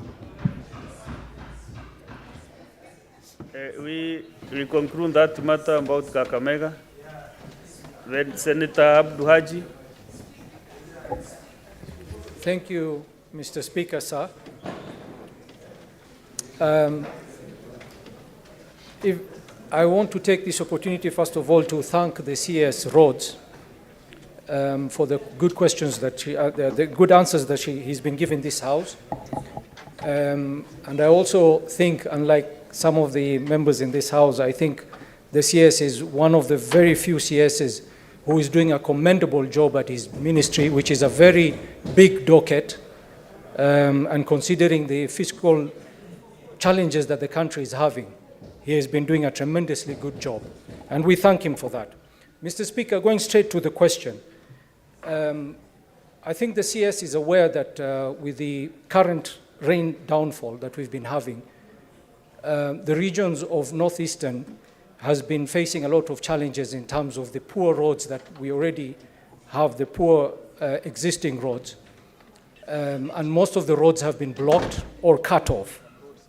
Could the CS tell this House if the ministry has any emergency program in terms of ensuring that these roads are back to being serviceable? Because at the moment, Wajir, for example, has been airlifting food, medicine, and fuel. There's a shortage of fuel right now in most regions, most areas in Northeastern province. And also the roads leading to Wajir, Garissa-Wajir Road, Wajir-Mandera Road, these are international trunk roads. And for the last 2 weeks, trucks have been stuck on the road. There is no food, there's no fuel, there's no medicine going over there. We have to airlift. And most of the airstrips in these regions are in a poor condition. We've been forced to seek the assistance of the military to airlift some of the foodstuff with the helicopters, but the tonnage is very small. It's not able to alleviate the problems that we're facing. So I wish the minister could address the issue of the roads in the region. And there's also a road which is very dear to me also, connecting the south of Garissa County, and that is the Boji-Masalani Road. It's a very small stretch of 5 kilometers, and it has never been repaired. And there is a bridge which was also constructed, I think, around 2008, the Masalani Bridge, which is also, which has not been maintained since, serviced or maintained since it was constructed. Could the Cabinet Secretary address this matter? Thank you very much, Mr. Speaker.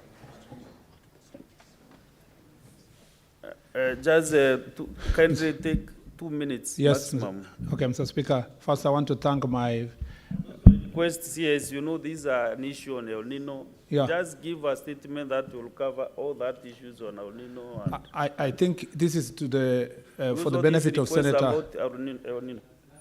I think this is the benefit of Senator Abdul. I've done it earlier, so it is unanswered on all the plans we want to do and the leadership of Kenya in trying to facilitate opening up the roads in an emergency situation now for access. And therefore, Senator Abdul, I appreciate your support and also your partnership. Senator Abdul and his team, Honorable Speaker, were able to raise to us questions of marginalization of roads in the Garissa area, and we were able to address it. And I hope we addressed it in a comprehensive manner. On the question of Burji-Masalani Road, it's a very small link, Mr. Speaker, of 5 kilometers, but it has multiple structures. It needs about 1.6 billion shillings to be able to do it. We've just advertised Garissa Bridge, and we are doing it again on 1.7 billion shillings. So because of the challenges of the issues, I want to assure you, Senator, that you know that the road is complete up to Ijara from Hola. Hola to Ijara is complete. That remaining section of 5 kilometers, we are working on it to get the resources for it. And because of the importance in the Delta region and the irrigation programs we have, we are working hard to see how we can deliver that particular road. Thank you, Mr. Speaker. Senator Karungo, I know you are the chair of the committee. So what I want to do, after everything, everybody has spoken, you'll be able to summarize, because this is your committee and maybe what you're asking maybe will be relevant when you are closing up, summing up. Yes, you are a big man in that committee. So next is Senator Kipkorir William Cheptumo. Thank you, Mr. Speaker. I wish to thank the CS for heavily answering the questions from this House, Mr. Speaker. And Mr. Speaker, you know the CS was my former acting senator. And I recall before he left this House, when he was being removed as a majority leader, he said they will come back strong. And I think it is true he has come back now as a CS. But Mr. Speaker, Baringo County has 3 major roads which have stalled for a while. That is the Anamoy Tenges Road, Kipsaraman, Bartabwa, Kenyej, Aror Road, and Karandi, Mochongoi, Marikat Road. And Mr. Speaker, 3 months ago, we had a session as Baringo leaders with the CS. And Mr. Speaker, at least I'm aware that Kipsaraman, Bartabwa, Kenyej Road, there is now advertisement to replace the contractor because the one that was there was not able to perform the functions of doing that road. So, Mr. Speaker, my question to the CS is, when are you, Mr. CS, going to begin because this road was stalled for reasons we all know.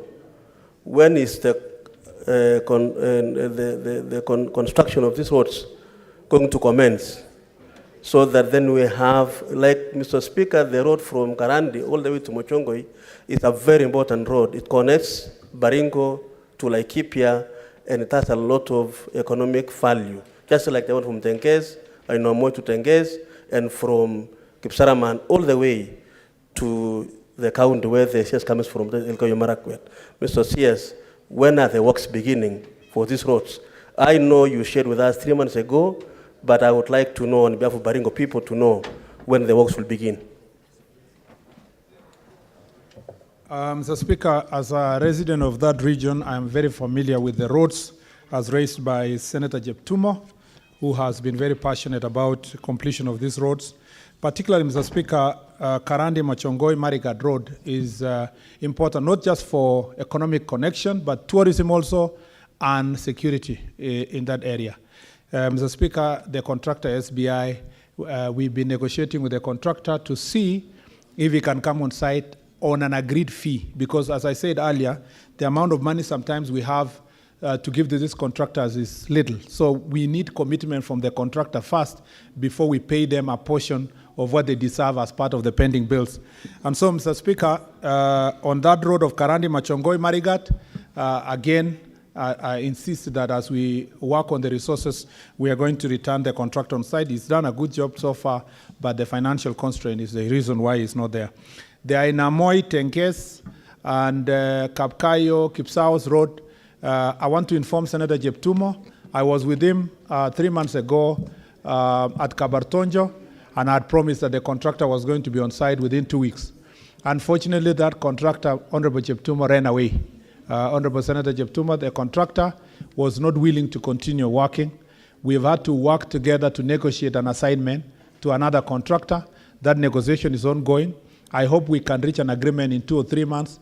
Unfortunately, interestingly, it's not finances that has made the contractor to run away. I think it's just having a change of mind in terms of operating within the country and wants to wind up the programs that they have so that he can move to another location. That negotiation is not going. I hope by January thereabout, the new contractor will come on site to replace the one that is exiting. On the one of Kipsaraman, Bartabwa, you have seen that we have up to Aror and up to Kapsawar. We have advertised that road, Mr. Speaker, and as soon as it closes, which I think it's closing in a week's time, I think a week, yes, An evaluation will be done, and the contractor will be awarded based on the budget that we used to have, with a little bit of enhancement. We are going to give a contractor who is going to be responsive. Again, when I was in Baringo with Honorable Jeptuma some 3 months ago, I promised that I was going to do that. The same thing I did in we did in most of the counties. In Meru, we did the same for 2 roads. In Kakamega, we did again re-advertise a road. In Nandi, Mr. Speaker, we did the same for the road in Mosob in Kaiboi, and the road that comes from Kobere to Timbaroa, Mr. Speaker, in Nandi County is one of the similar roads we have advertised together. So the contracts are closing next week, and then evaluation will be done. We shall award, and I believe we shall deliver, Mr. Speaker, for the people of Baringo. I thank you. Thank you, CS. And honorable senators, we only have 20 more minutes. So we need to be very quick with our questions so that we can be able to release the CS. Senator Olekina, and please make your question very brief, no stories behind it. Thank you, Mr. Speaker. Ordinarily, I would not ask questions, but the matter was determined in court, and I respect the rule of law. I was listening to my good friend, former senator, and at what point I thought he had changed to become a senator when he was responding to the Honorable Majority Whip. But my question to him is very clear. Mine has to do with the road from Suswa to Ngong. Mr. Speaker, it is only 60 kilometers. That road, if you are a frequent traveler to Narok by road, you know a lot of people nowadays use choppers, so they don't really feel it. Once the Maimahio road is clogged or there is an accident, you actually end up spending a lot of time there. You spend the whole night, you sleep there, and we lose millions of shillings. So, Mr. Speaker, my question to Waziri Murkomen, what happened to the contractor on that road? Why is it that it's only where there is a bridge, it's only where there is a culvert that is not completed? Yet the SGR started and completed when that road was still under construction.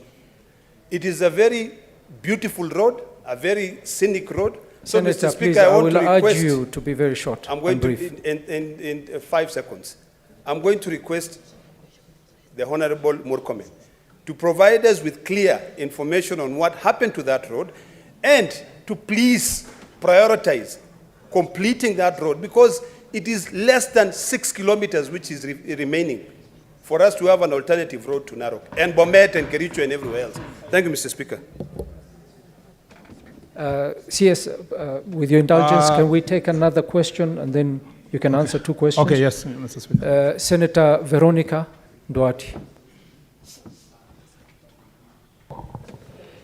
Honorable Speaker, thank you for the opportunity and welcome CS Transport, Honorable Murkomen, to this House once again. We appreciate the efforts you are doing in your department, and I can assure you your work is cut out and you will need to do more. So I'm happy that you are a young person, because you'll need to put much more efforts so that we can see tangible infrastructural development in our country. CS, I want to first take up the issue of the annoyance, unnecessary annoyance and inconvenience that is being experienced in Jomo Kenyatta International Airport by passengers who are coming into Kenya, either as tourists or returning Kenyans or Kenyans traveling, Honorable Cabinet Secretary.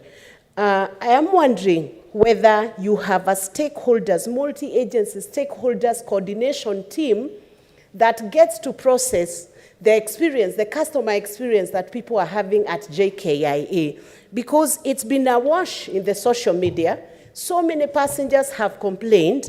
I have seen students who are being ransacked in their bags looking for new items to be charged by KRA. Is that necessary, and can that be stopped? Because you are able to tell when it's a student, 19-year-old, what items do you expect to find in those bags in order to tax? Can we do things in a much more tidier way at the airport and use a multi-agency stakeholders Senator approach? Veronica, I wish you would be brief with your question. Yes, Mr. Speaker, I haven't even asked the real question that I want to ask. Please go direct to the question, please. Let me just ask that question. The Mau Mau Road is a low-hanging fruit for your ministry because a big percentage of that road has already been completed. There is this portion and connection that has not yet been done, Speaker, which would then connect the Kangare Gorwene Makomboki Road, which would give connection to Geturo Gatiaine, and that would effectively connect Muranga to Nyandarua County, connect to Nyeri County, and connect to the Mount Kenya region counties, Honorable CS. When do you look at, what are the projected dates for completion of this road? Why are you not taking advantage of the fact that it is almost done and can be completed and serve over 11 counties? Okay, thank you. Chair, I understand the pressure of time, so I'll be very quick. One is that on the issue of Suswangong, by Senator Lekina, my friend. I actually feel like I'm back to Senate, especially. I was assuming you are there and I'm here. So on a serious note, the connection between Ngong and Suswa is very serious. We have only 3 kilometers to go. The contractor, Zongmei, we have negotiated with them. They should be mobilizing now to go on site. So a week or so, they should go back on site. And you know that will be a connection from Suswa to Ngong to Emali. That will be a shortcut. You don't have to come all the way to Nairobi City if you are going to Machakos. And when we do, again, as I said earlier, before you came in, Ilasin Jukini, it will now help us. You can go to Taita. And you can go also to Olili and then to Arusha. So there is room for doing that connection. It will be completed. The only thing we will do is that we'll put a weighbridge. Because as soon as we complete that road, the trailers will want to cut a shortcut. So that will only be for passengers and smaller vehicles, so that then the trailers will continue using the normal road. On the question of Honorable, my friend, Honorable Veronica, it is true that the work is cut out for me. But this is teamwork. Teamwork in the sense that as an administration, we've come to government at a time that we have to employ a very heavy fiscal discipline. And as you do so, the sector that has suffered most is the infrastructure, a sector that was neglected from last term, you know? And so we're asking ourselves, how best can you deliver this? That's why you see the negotiation we're having with development partners and so forth. There is hope. I see light at the end of the tunnel, that in this coming financial year, we will be able to return most of our contractors on site, and we complete the 3,500 kilometers remaining of the 10,000 kilometers that we promised the people of Kenya's Jubilee administration in 2013. I believe this administration, based on our policy, will be able to deliver the remaining balance of that road. I am tasked with that responsibility. That is why I take personal initiative to speak to some of these contractors, negotiate with them, implore them, request them to go on site. For example, I'll give you the example of the road of Thika Magumu. You know, I had to sit over and over again, despite the termination that was almost to Ensu, and the contractor accepted to go on site. You know, now we are past 30 kilometers of that road. Mau Mau roads, based on your question, so many of them are yet to be delivered. I want to assure you, Madam Senator Veronica, that it is in the menu of the programs that are likely to start in the next 2-3 months based on that negotiation, because most of them being delivered from our friends from the Chinese administration, Chinese government. And I think with the administration helping us, we should be able to make progress. Lastly is to say that at the airport, after that, there was for many years, there have been a clamor for airport charter that brings together all the players at the airport. The problem is that the Ministry of Transport and the KA take a beating for sometimes things that are done by the immigration officer or the tax officer, the KRA officer at the airport. Now, for us to take that responsibility fully, we need to implement the airport charter.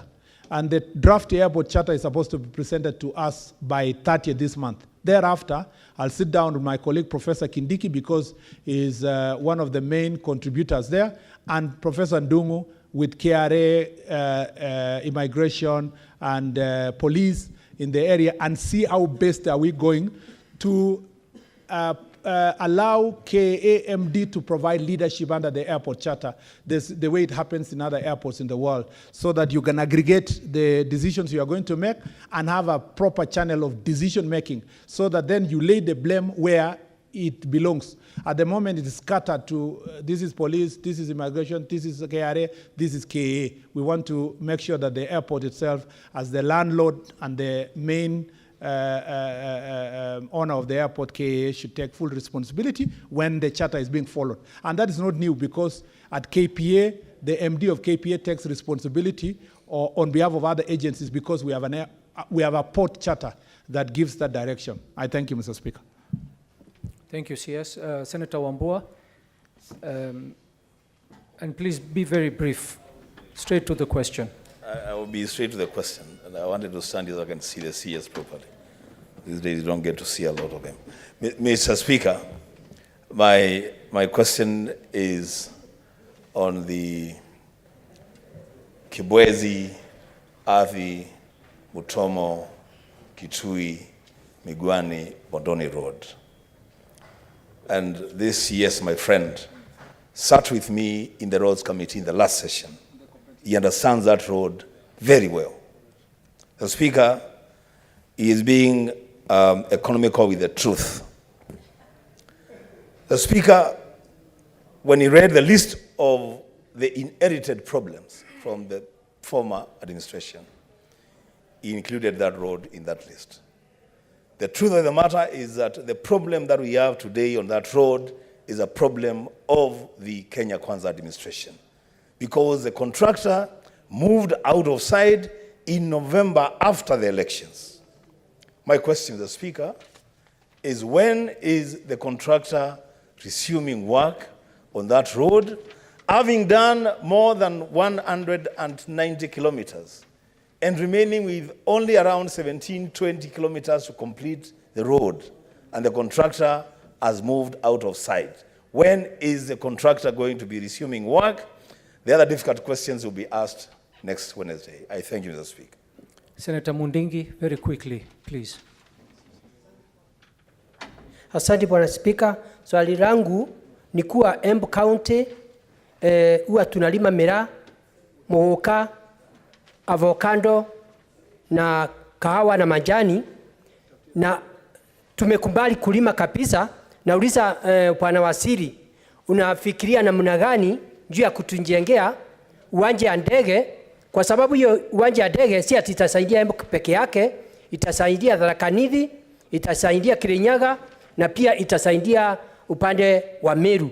Kwa hiyo swali langu, utatuangalia namna gani ndio tujengee, pia hata sisi tunajivunia kukula matunda ya Kenya Kwanza kwa hii kipindi ya miaka 5. Kwa sababu unajua pale kuna uwanja wa ndege ambaye haitumiki. Tunataka kujua kama serikali ya Kenya Kwanza haina pesa, kama mnaweza kuturuhusu tutumie hiyo uwanja, kwa sababu magari mingi ya miraa inatembea na imekuwa na shinda kwa sababu ya kuwa watu. Asante Bwana Speaker. Asante. Can we take another question from Senator Kavindu? Thank you, Mr. Speaker. And thank you, Mr. Sayers, for coming. My question is about this road from Caltex, Kangundo Road, and I hope he's paying attention. There is a lot of traffic jam on Kangundo Road, and most of my people from Kangundo live in Kangundo and work in Nairobi. And once they live in Nairobi at 5 o'clock, most of them arrive at home at midnight because of traffic jam. So I'm wondering if what they are doing to finish that road, and if it can also be made to be dual, all the way from Caltex to Tala and Kangundo. Mr. Sayers, I also want to know the state of the road from Tala, Thika Road, And when you were counting the roads that are pending, I didn't hear you mention that road. And it was started from 2017, and it is still not finished. We need that road to be finished. Thank if you you, can give me the timeline. And also I want to know about Tala. Senator, those are too many questions. Yeah, We no, don't no, no, have time. just one. Let me finish, Mr. Speaker, because you have given me the time. We are not going to call him again here tomorrow. Let me just finish. I have one. I also want to know the state of Kangundo Mwala Road, which has been just the way it is from the time of colonial to date. Thank you, Senator. Thank you. Those are enough questions. Senator Tabitha, very quickly, one question.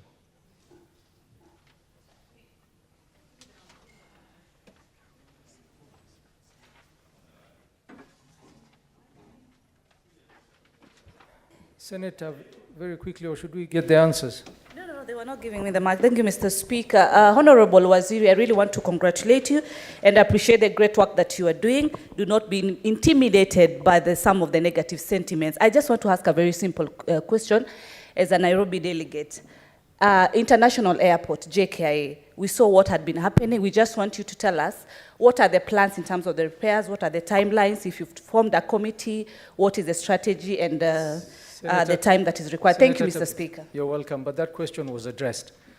CS, please, very briefly. First, Mr. Speaker, Senator Kyo, I don't know where he was here.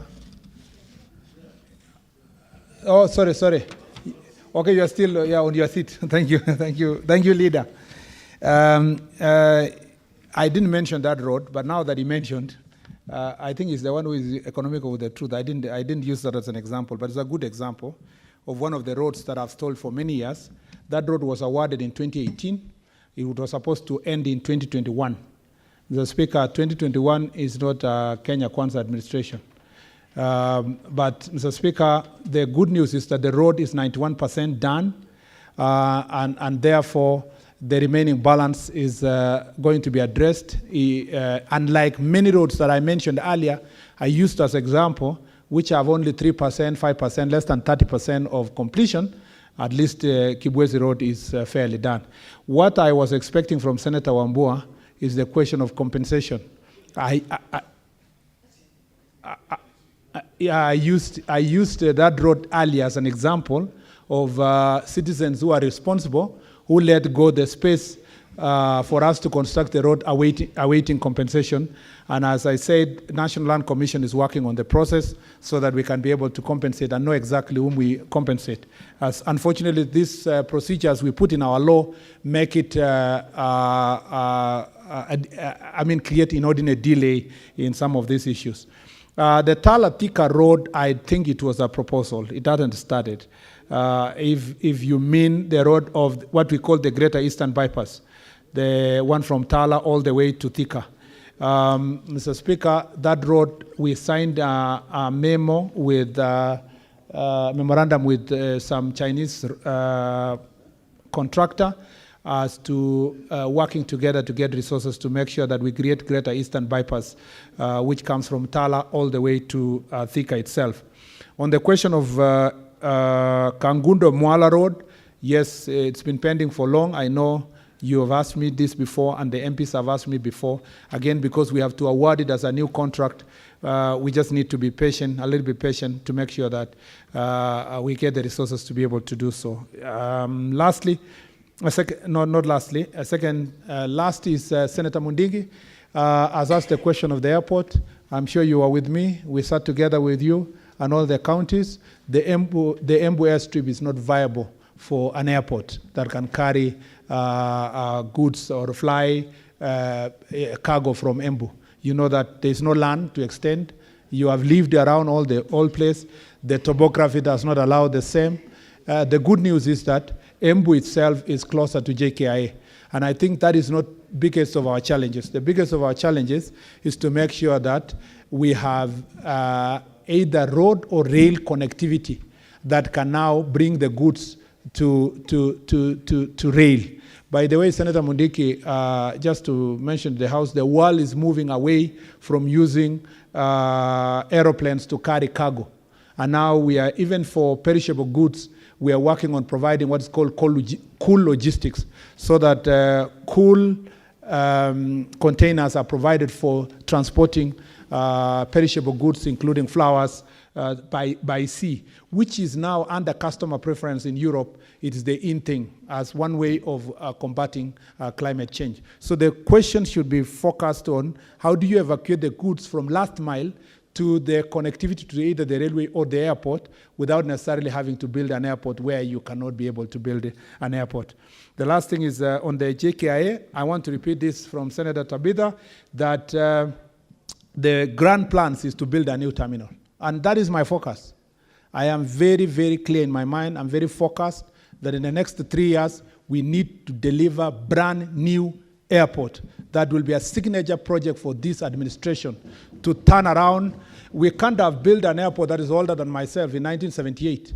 I want to be a partaker of President William Ruto's administration's grand plan to give us something new, fresh, that I am very confident and clear in my mind that by the year 2026, 2027, we should be singing of a new airport. That's why I worked very hard with our team and guided by the president to make sure that we resolve the case that was there in the Greenfield to create the space for us to attract the PPP contractor to do this job. I thank you, Mr. Speaker. Thank you, CS. Honorable Senators, at this point, we will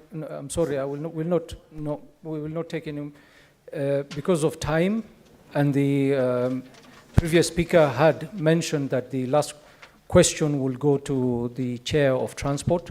So at this point, since we have to complete with this session of questions, I will allow on this side Senator Mazzayo to ask a question, and then the Senator Chair Transport to finish with the last question. We don't have any time. I extended, Senators, I extended by another half hour, but the problem we are having, Senators, is that questions are taking too long to ask. Senators are taking too long to answer. So, Senator Mazzayo.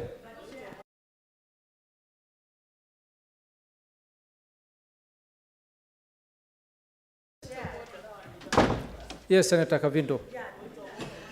And the reason why he didn't answer, I know, he didn't hear it properly because he was communicating with people when I was asking about the Caltex Umoja Kangundo Road.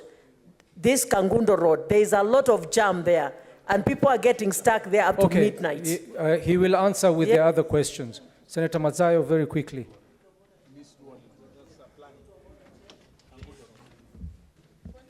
Thank you, Mr. Speaker. Mr. Speaker, I have one question for the CS. When is the Malindi Airport going to be expanded? That's the question. Thank you, Senator. Thank you. Chair Transport, Cherargei, you cannot have a point of order on the chair. There's no point of order on the chair. A lot of people have been sitting here from 9. Senator Cherargei, I understand your frustration.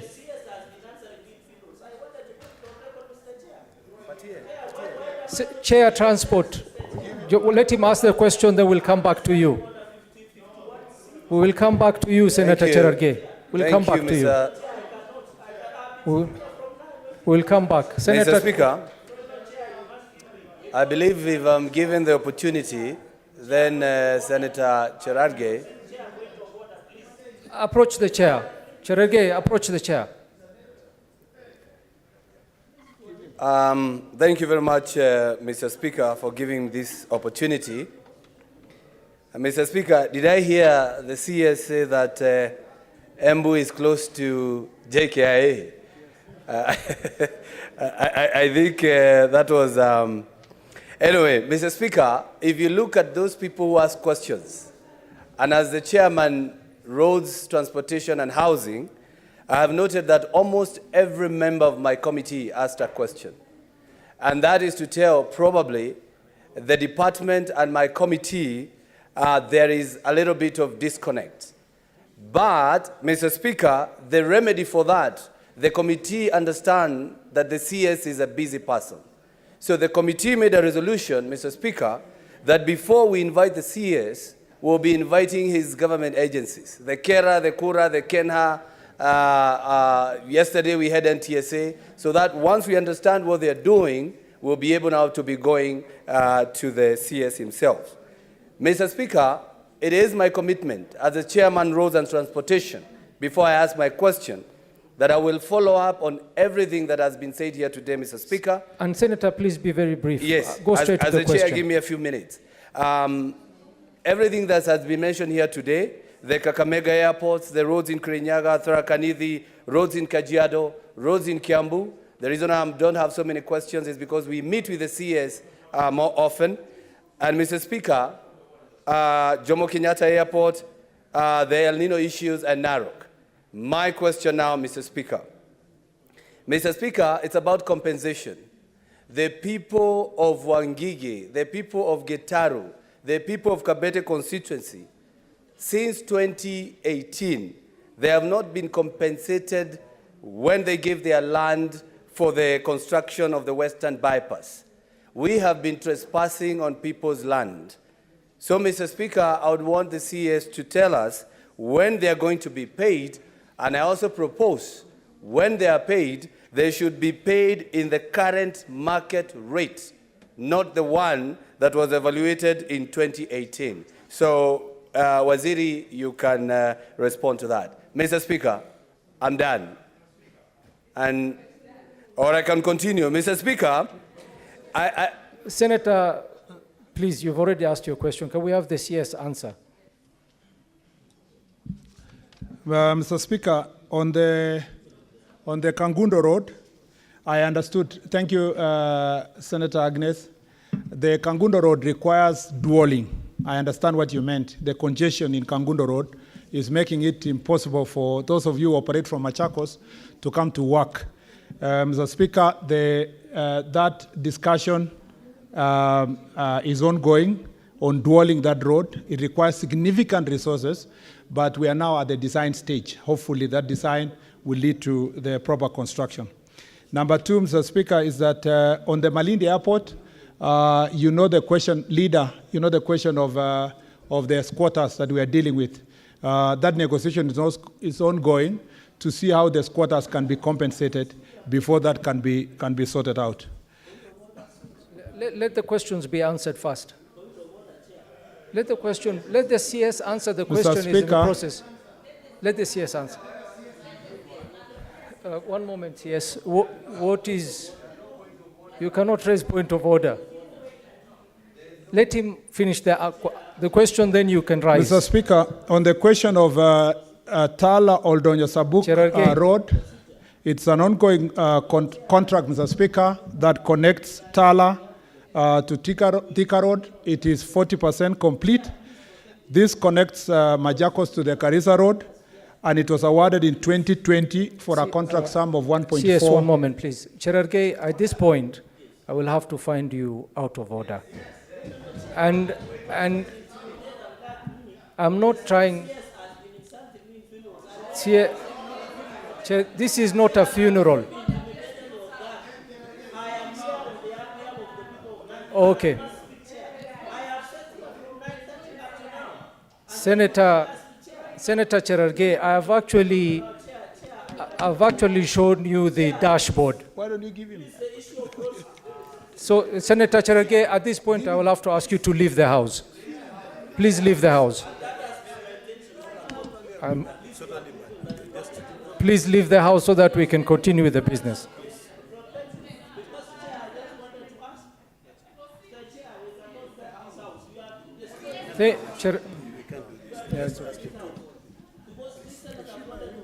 Senator Cherargei, we've heard you. Please leave the House.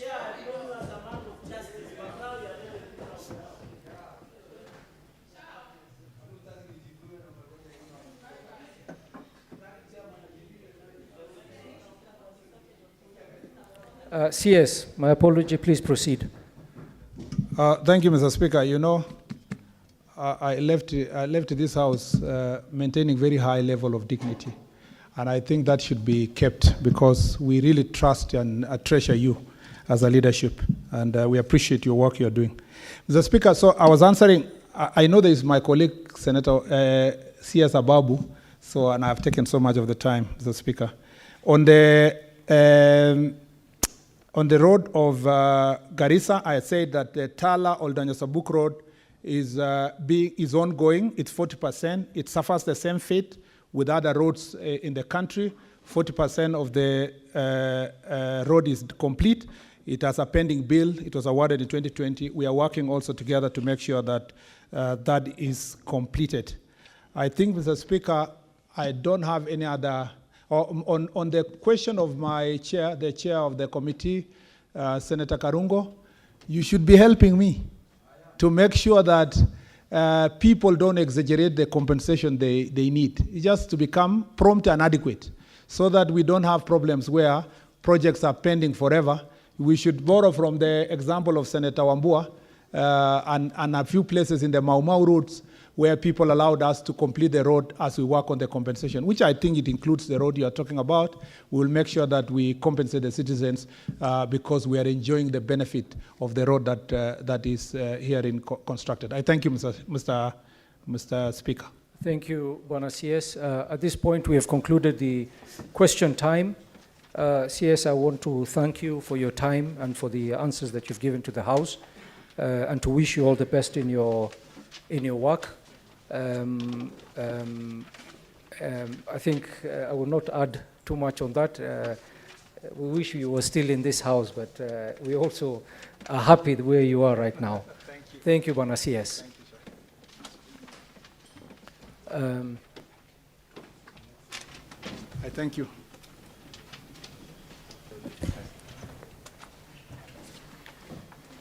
Honorable Senators, I would like to acknowledge the presence in the public gallery this afternoon, visiting delegation of lecturers and students from the Masai Mara University in Narok County.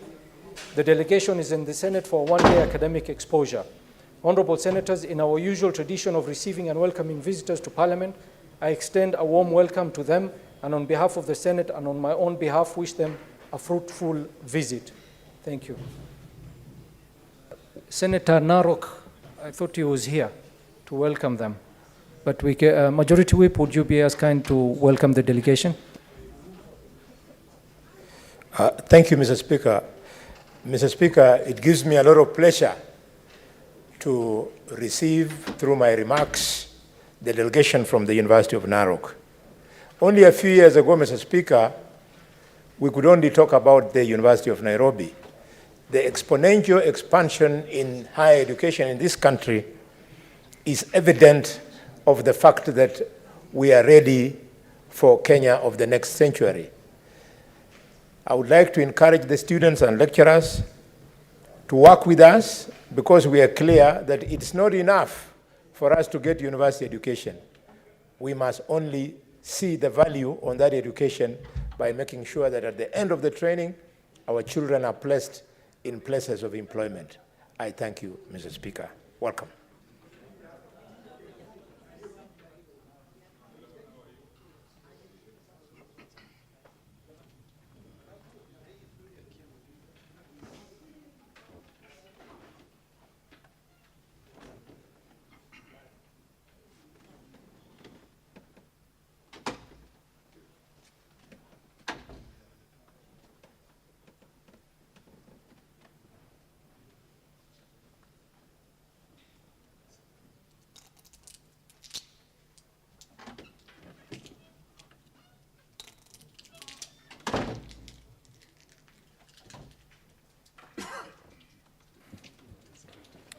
Thank you, Honorable Senators.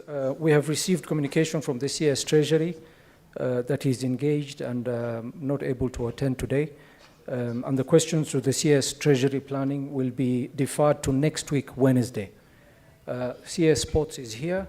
So we are going to defer question number 67 and question number 74. We'll go straight to question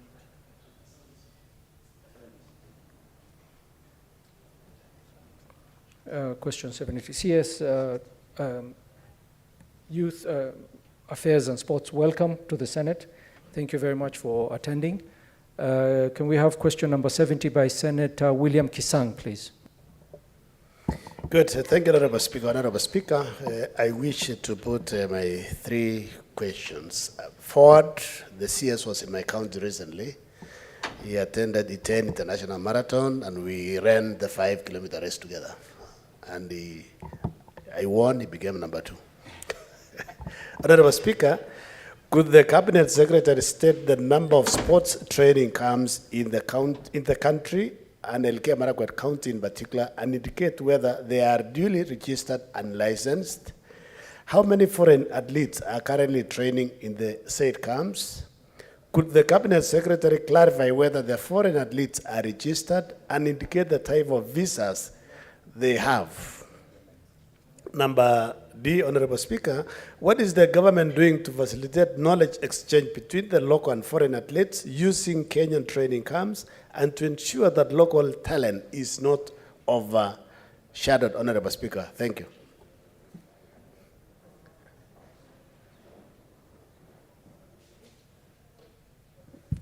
CS.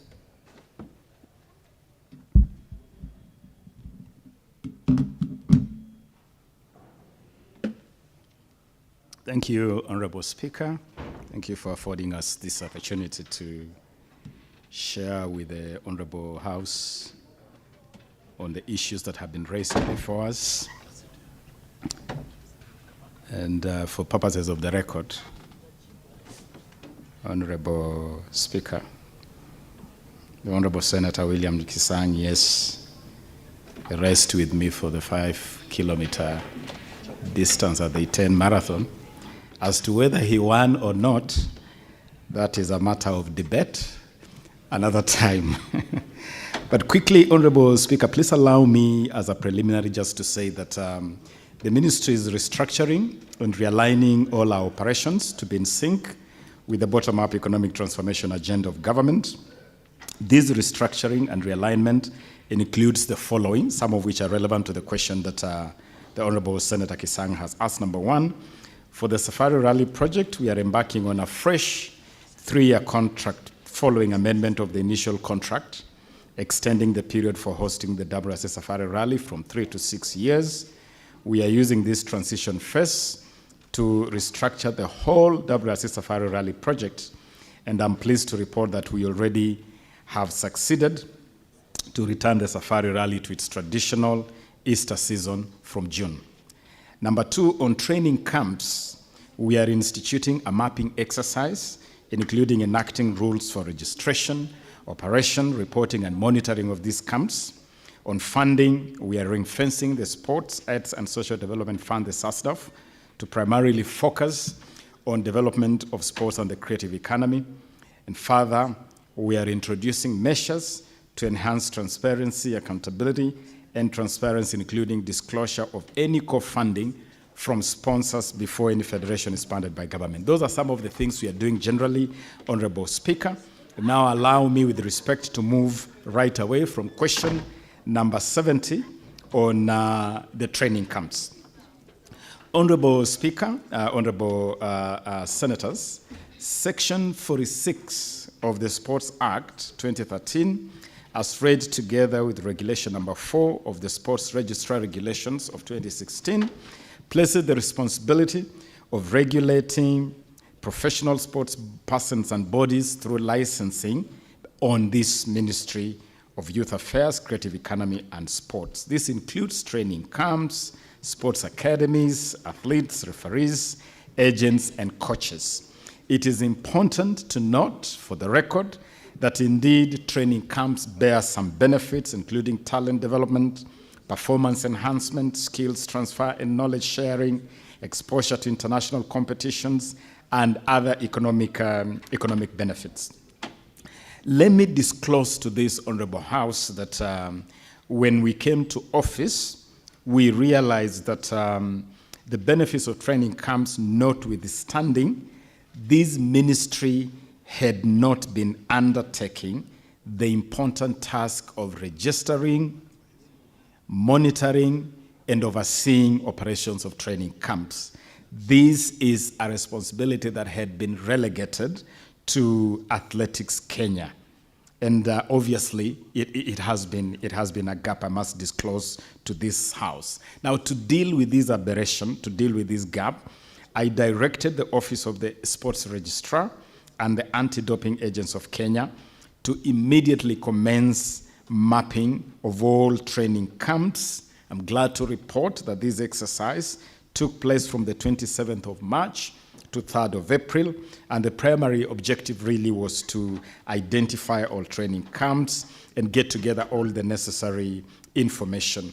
The exercise was conducted in a total of 53 training camps, and in the submission, the documentation that I have provided to this Honorable House, we have provided under Annex A the information that was obtained from that mapping exercise that I ordered be undertaken. Honorable Speaker, the team that undertook this mapping exercise ran into quite a number of challenges that I have to bring to the attention of this House. Some camps closed to evade access by the team that was undertaking this process, and we noticed a very, very clear unwillingness of camp managers to share relevant information for purposes of this mapping exercise. There was lack of awareness and understanding of existing laws and policies among the people who manage these spaces. And you could notice that there was a lot of sensitivity around issues of doping, licensing, making camp residents hesitant to provide necessary information. There were many instances where camp managers disappeared, making it difficult to undertake this exercise.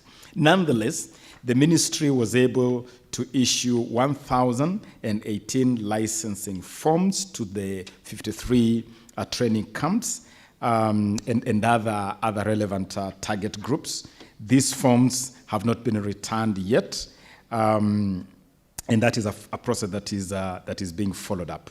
I want also to indicate that in February this year, I instructed the sports registrar to distribute licensing forms to Athletics Kenya, the federation that is responsible for managing athletics in the country, and a total of 300 application forms were provided to AK.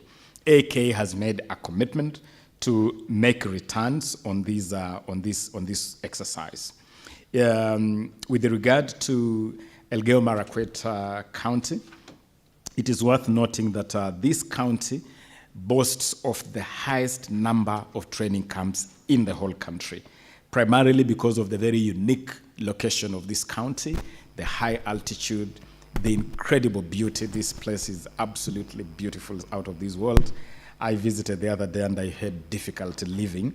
And because of all these factors combined, Elgeyo Marakwet is a very popular destination for training camps. And some of the popular camps in this county includes Iten Athletics Training Camp, Esemi Athletics Camp, Kechei Ikaika, Volea Runex, St. Patrick's Iten, Kapsait, Sparks Training Camp, in Kapcherop, Kamoswar Community Athletics Camp, Global Sports Communication Training Camp in Kaptagat, Mokuo Training Camp, Rosa Athletics Camp in Kaptagat, and Kapngetuni Training Camp.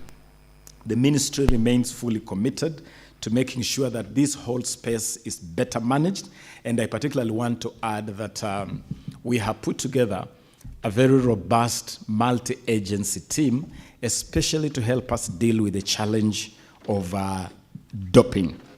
And we have also given this team, headed by former Member of Parliament, former elite athlete Wesley Korir, we have given them the responsibility to start this exercise. And I have information that they have already started this process. And among the things they have done is to include a register of athletes, because currently we do not have a database of all our athletes, which makes the anti-doping effort quite problematic. They are creating a database for athletes, a database of the training camps, to encourage athletes to be part of this program. We have suspended the fee payable. There is a fee of 2,000 shillings that is payable for athletes to register to enter the database. We have waived that fee. And so I'm encouraging all athletes to take advantage of this waiver and to register to be part of the database for free.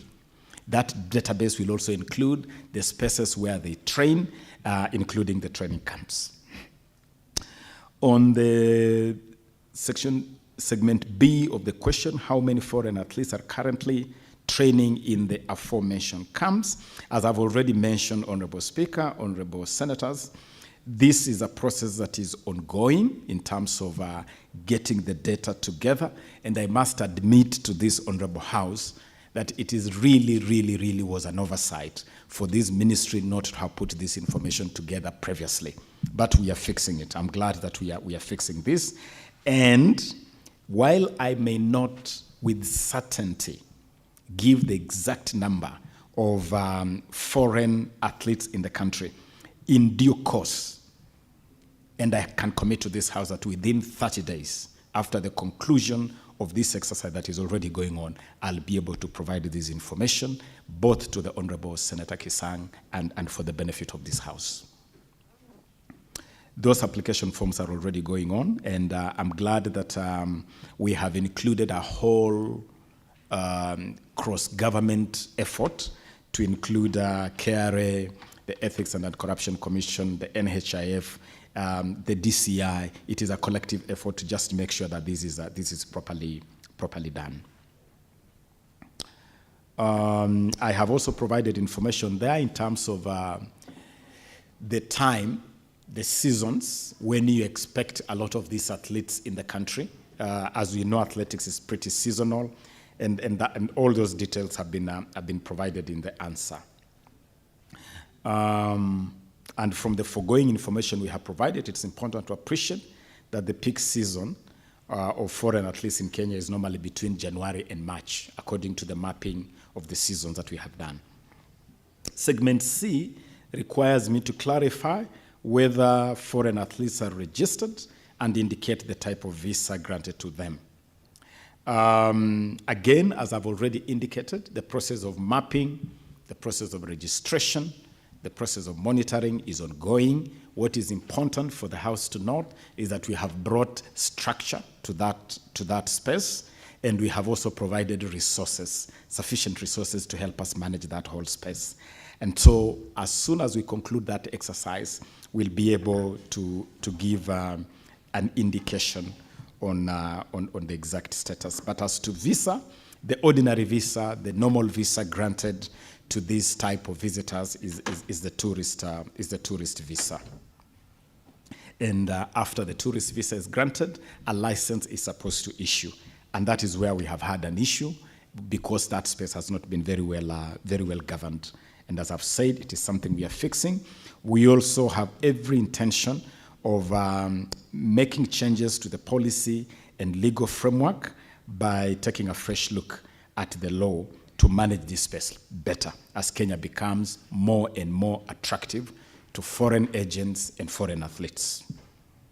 Segment D is asking information on the exchange between local and foreign athletes using Kenyan camps and ensuring that local talent is not overshadowed by our visitors or our foreign friends. Honorable members, in order to ensure that knowledge exchange occurs between the two segments of local and foreign athletes using our camps, and to prevent what has been described as overshadowing of local talent, we intend, and we are already doing this, to invest heavily in licensing, making sure that there's collaboration, there is synergy in that whole ecosystem between the camps, the Kenya Academy of Sports, the State Department of Immigration, and education institutions where a lot of athletes are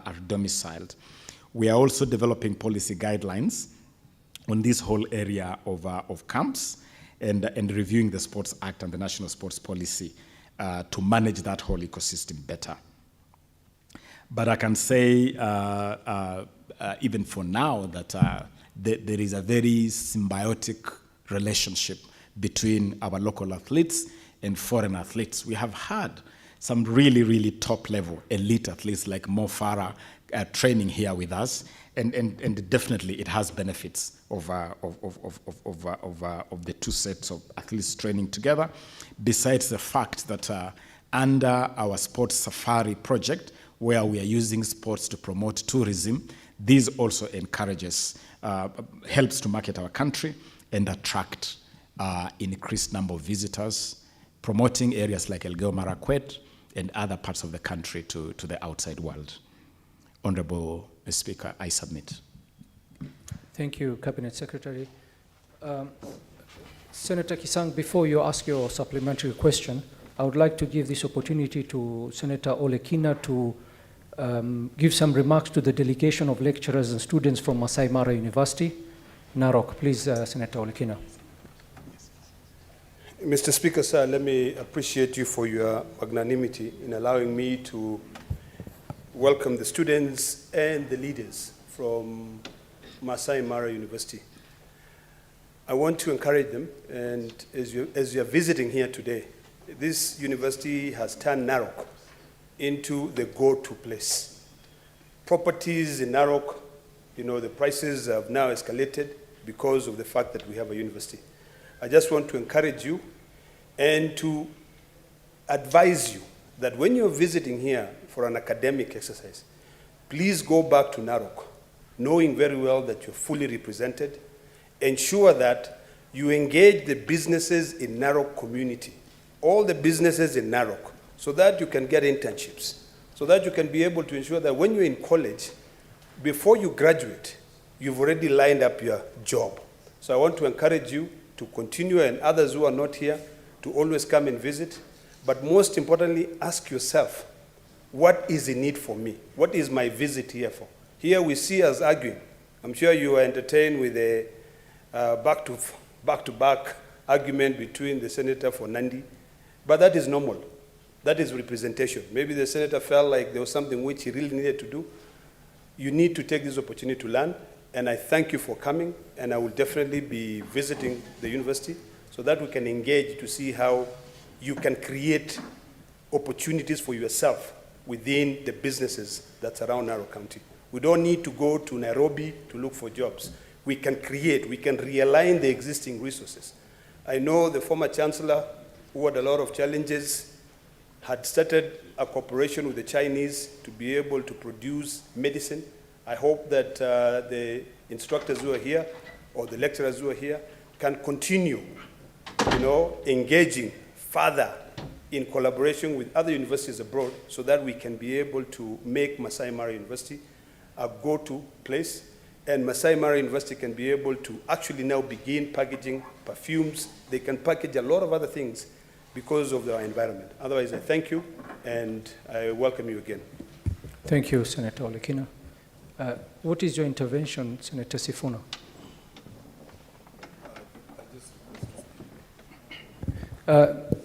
Senator Kisang, what is your supplementary question?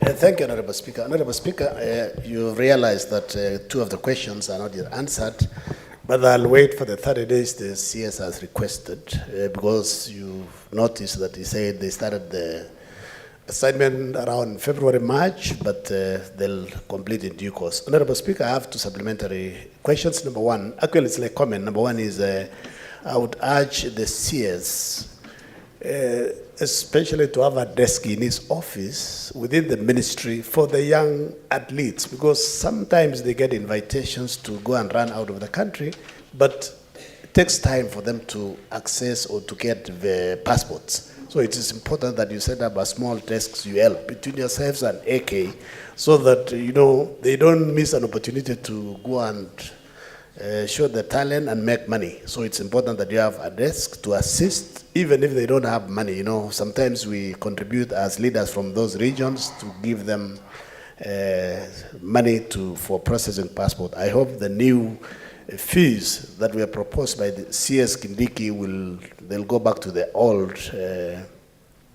old rates because of our youth. Secondly, Honorable Speaker, I also want the CS to tell us what plans does he have, especially for the athletes who go around outside there. They get maybe token, they make some money. And then after a while, you know, some of them, they don't have knowledge in terms of investments. The ministry should be able to assist in conjunction with the county government so that we can have maybe even partner with local universities or local colleges around the region so that we can impart knowledge in terms of investments, in terms of entrepreneurship, so that they can invest, because this is a seasonal talent. Maybe by the time you are 40, 38 years, or you get an injury, you know, it becomes the end of you in nurturing that talent. So what plans do you have to impart knowledge so that they can do investment, and then they can have quality life after retiring? CS. Thank you, Honorable Speaker. On the issue of easing travel for athletes, I want to admit that previously this has been a major challenge for our athletes traveling out of the country. There have been challenges with the processing of passports, processing of visa. But I'm glad to report to the House that the reforms that have been undertaken by this administration in the last 1 year have greatly eased the process of passports. And it's now faster, it's now easier, not just for athletes, for Kenyans generally to access passports. That is something really we must applaud the State Department for Immigration. Honorable Speaker, specifically for sportsmen and women seeking to travel out of the country, the ministry has made itself available to make interventions anytime that is required. Personally, I intervene pretty much on a daily basis. Sometimes I can report to this House, we get passports, visas, processed in a period of 12 to 24 hours. And I really want to acknowledge the incredible work going on at the State Department of Immigration. The Principal Secretary there, Ambassador Bitok, is doing an amazing job. They have been very responsive. Anytime we make a request for a sports person going out of the country and we need a passport accelerated, they have been very responsive. I also want to acknowledge the diplomatic missions located here. The Ministry of Youth Affairs, the Creative Economy and Sports has built a brilliant relationship with all diplomatic missions here. And often as yesterday, you will call an ambassador, even on a weekend, you'll fix an appointment at short notice, and they have really assisted to accelerate issuance of visa. We have not had any situation, any case in the last 1 year where any of our athletes has failed to honor an international obligation, either because of delay in passport or delay in issuance of visa. I want to assure this House that we'll continue to be vigilant, we'll continue to be alert, and we'll continue to be available to support our sportsmen and women to access passports and visa on time. We have also submitted to Cabinet, I can disclose here, we have submitted to Cabinet a request that our top sportsmen and women who really do an amazing job branding this country, marketing Kenya like nothing else does. Indeed, Kenya's top export to the world is our sportsmen and women. They do more to brand Kenya, to market Kenya than anything else. We have requested that they be considered for special issuance of diplomatic visa, access to certain spaces which can ease their movement when they are representing the country. And that is under consideration. On the second question, Honorable Speaker, on athletes and how they manage their finances, it is depressing indeed to see some of the biggest names in our sports suffer greatly in retirement. Last year, among my first acts after being named Cabinet Secretary for Sports was to travel to Kericho to lay to rest the first man to win an Olympic medal for Kenya, Wilson Kiprugut Arap Chumo. And we laid this great Kenyan at the age of 84 after a life in retirement that was truly, truly shameful. And we can say that about many former sportsmen and women who, upon retirement, lead truly difficult lives. We are making interventions, working closely with Athletics Kenya.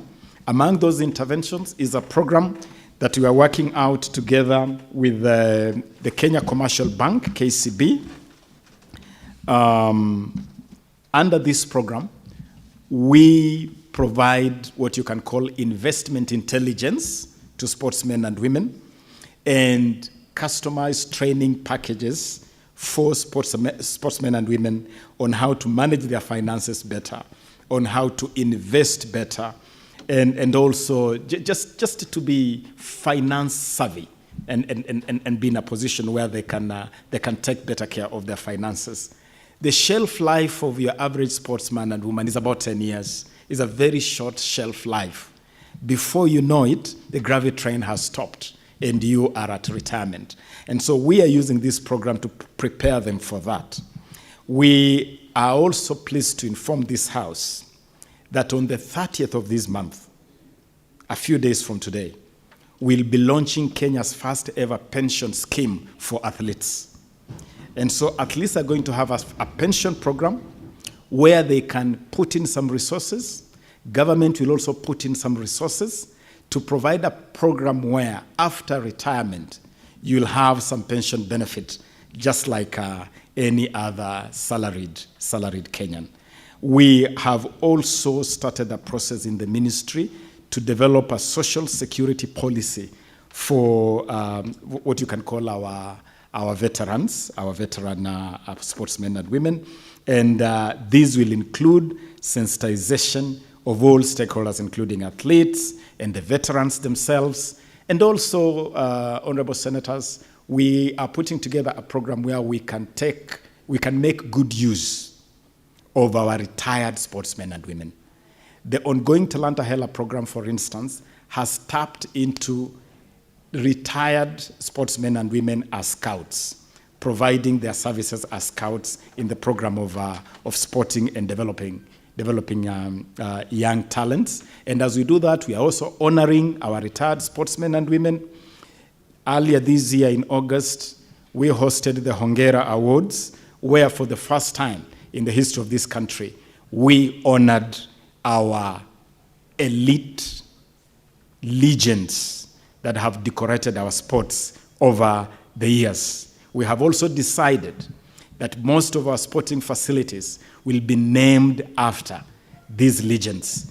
And we'll be starting this Saturday. I can inform this House that this Saturday we have a special ceremony in Kericho to formally, officially rename the Kericho Green Stadium as Kiprugut Chumo Stadium in honor of the late Kiprugut Chumo, the winner of Kenya's first ever Olympics medal.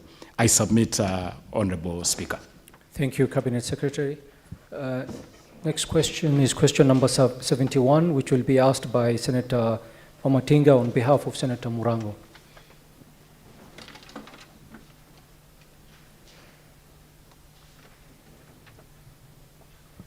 Thank you very much, Mr. Speaker, sir.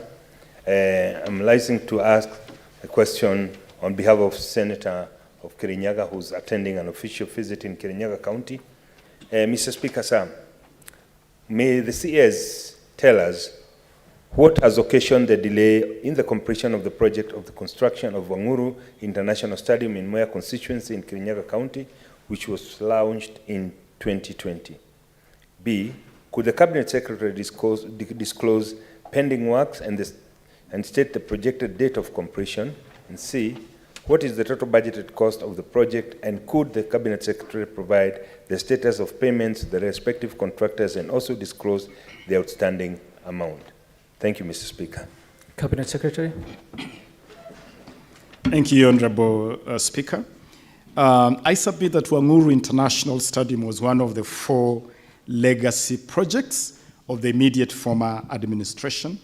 Now, regarding the delay in the completion of the Wanguru Stadium, I wish to indicate the following, that the project was handed over to the main contractor, VV Enterprises, on the 5th day of August 2020, with the construction commencing on August 12th, that same year, 2020. However, the implementation of the project faced a number of delays due to weather, persistent rainfall, and such factors. We also then that year had to face the COVID-19 pandemic, which had a significant impact on the speed or expedition of delivering that project. But those factors notwithstanding, I'm pleased to inform the House that the stadium has been fully completed according to the scope of works that had been indicated at the commencement of that project. The stadium has been put to use once in a while, and to ensure effective management and utilization of this facility, the ministry is in the process of finalizing a joint management and maintenance framework with the county government of Kirinyaga. We believe that in the next couple of weeks, this framework should be ready for execution between our Sports Kenya agency that manages the facilities. Now, on the segment B of the question on the budget, this project at the time of its commencement was budgeted at 696 million Kenya shillings, 473,751 cents. Additionally, the Ministry of Interior and Coordination of National Government contracted another contractor called Jimro Enterprises at the cost of 176,412,767.50 cents to undertake construction of additional 10 steel stands and electrical installation. The contractor was also required to install a generator at the county commissioner's residence to facilitate the hosting of a garden party during the Mashujaa Day celebrations, which were hosted at this particular stadium in 2021. The decision to contract Jimro Enterprises was occasioned by a presidential directive that year to host Mashujaa Day celebrations at this Wanguru Stadium, noting that the construction works by VV Enterprises Limited had faced delays due to what we have indicated as the weather conditions and the impact of COVID. So far, the records indicate that Jimro Enterprises Limited has received payments totaling 170,957,650.80 cents from the Ministry of Interior, because that was contracted directly by the Ministry of Interior, with an outstanding bill of 5,455,117.50 cents. As for VV Enterprises, they have already been paid 679,535,567.23 cents, with an outstanding payment of 16,938,194.15 cents from the State Department of Sports. The records do indicate, Honorable Speaker, Honorable House, that as per the scope of work, this project is concluded, and in fact, in our list of facilities, Wanguru Stadium is available for public use. I submit, Honorable Speaker. Thank you, Cabinet Secretary. Senator, you have a supplementary question? Go ahead. Thank you very much, Mr. Speaker and Honorable CS, for that comprehensive answer. My question is, there are several stadiums that have been commissioned by the previous regime, and they lacked a uniform design. One of them is Wanguru, there's one in Embu, there's one in Lorengo, which have all since stalled at different development stage. What is the ministry doing to ensure that moving forward, we have a uniform design that would be easy to oversight, that would be easy to follow up, and most importantly, to control the cost factor, which has been escalating, as it has been the case in Oreguruoni? Thank you, Mr. Speaker. Cabinet Secretary, and please, Cabinet Secretary, if you could be brief on the supplementary answers. so that we can move faster.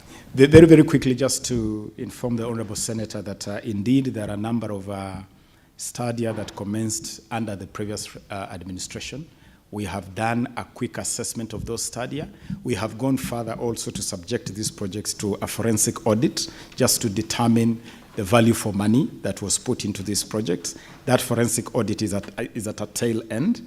As soon as that process is concluded, we have every intention to complete every project that has already expended public resources. We don't intend to let any of these projects go to waste. And as far as for standards, I'm pleased to inform this House that the ministry has now developed a sports and creatives infrastructure master plan.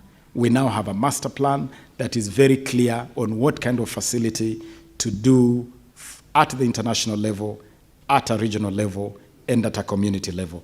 That master plan will guide all future sports facilities in the country. I submit.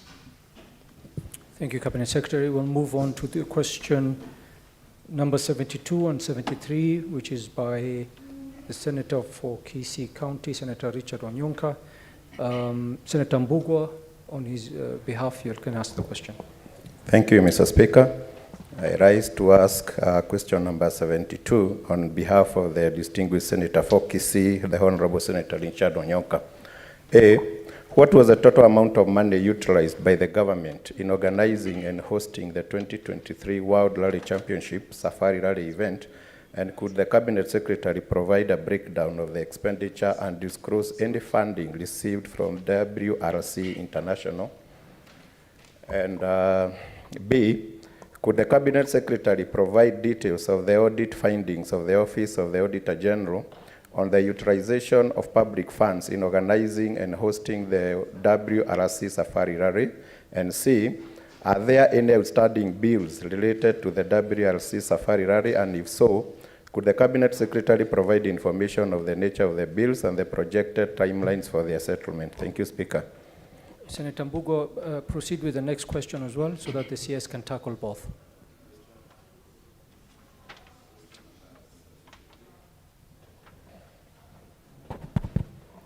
A, could the Cabinet Secretary disclose the total funds received by the Sports, Arts and Social Development Fund since July 2022 and indicate how the funds have been expended during the same period? And B, could the Cabinet Secretary provide a list of all the stakeholders, organizations and individuals that have benefited from the grants from the fund, stating the specific purposes for which these funds were allocated to each recipient? Thank you. Cabinet Secretary, please proceed. Thank you, Honorable Speaker. Straight away to question 772. The WRC Safari Rally is a special project established by Gazette Notice. The 2023 budget for the WRC Safari Rally was Kenya shillings 1,466,369,782, broken down as follows. The Sports, Arts and Social Development Fund was to provide 1,341,369,782, sponsorship from the Kenya Commercial Bank of 100 million, and TV licenses amounting to 45 million. It's important for this Honorable House to note that the 2022 budget, the previous year, for this event was 2.5 billion. And we made effort right from the outset when we took office to cut this budget significantly, and we reduced this budget by close to 1.1 billion shillings, from 2.5 billion to 1.486 billion.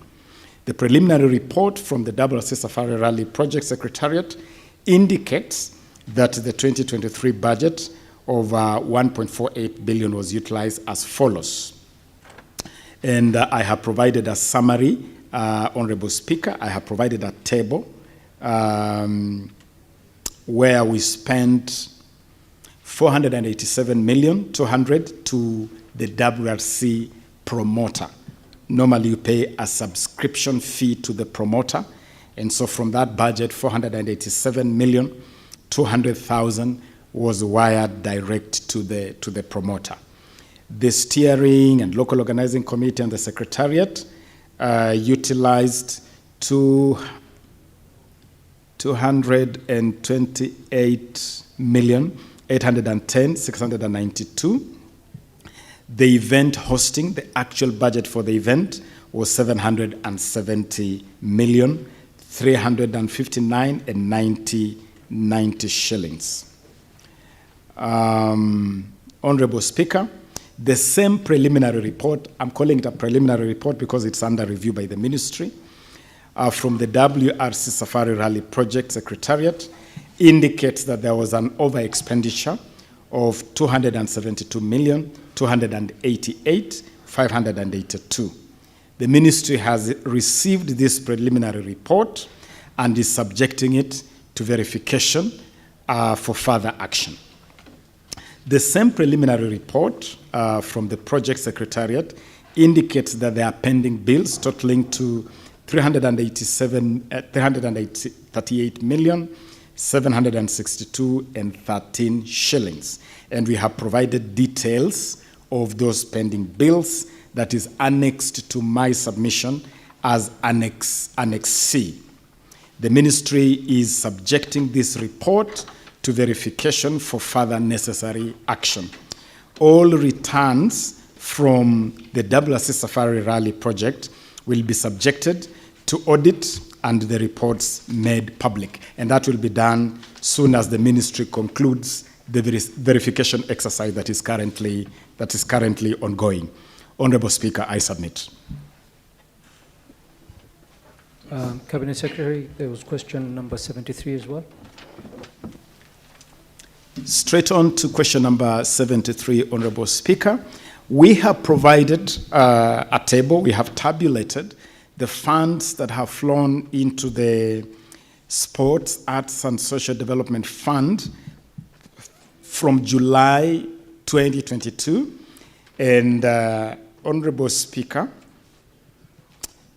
the tabulation runs from July 2022 to June 2023. And that whole figure in that table with full details provided totals up to 10,427,518,883. The board that manages this fund has approved funding as detailed in Annexure D, but just as a breakdown, 4.7 billion has been disbursed for the promotion and development of sports. 885 million has been disbursed for social development, including the promotion of universal health care. 886 million has been disbursed for the promotion of the arts. The following question is providing a list of organizations and individuals that have benefited from grants.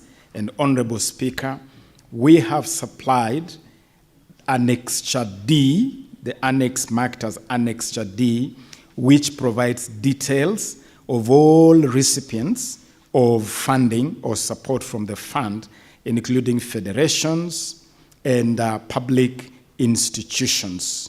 That is duly provided, Honorable Speaker. I thank you. Thank you, Cabinet Secretary. Senator Mbugo, do you have a supplementary question? Yes, Mr. Speaker. On question number 73, on the sports, arts, and social development, Mr. Cabinet Secretary, I've gone through the recipients, and it seems that your ministry has prioritized sports and somehow ignored arts and social development, where persons with disabilities would benefit. I would want you to address us on that, as well as comment on the mistreatment of the Special Olympic teams when they went to represent Kenya and they were suffering because they didn't have any proper funding. Thank you. Cabinet Secretary. Honorable Speaker, I want to assure this House that the ministry has developed a very balanced structure on supporting the whole talent ecosystem. Under the Talanta Hela program, we target to develop talents, to monetize talents across all sports disciplines and across the whole creative sector. It is only in the last 1 year, for instance, Honorable Speaker, that we have put money in theater, we have put money in film, we have put money in schools for talent development.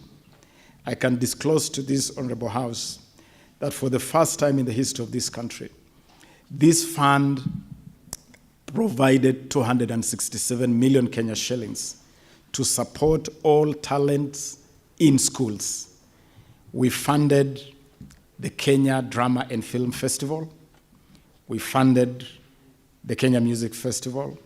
We funded the Kenya Term 2 School Ball Games.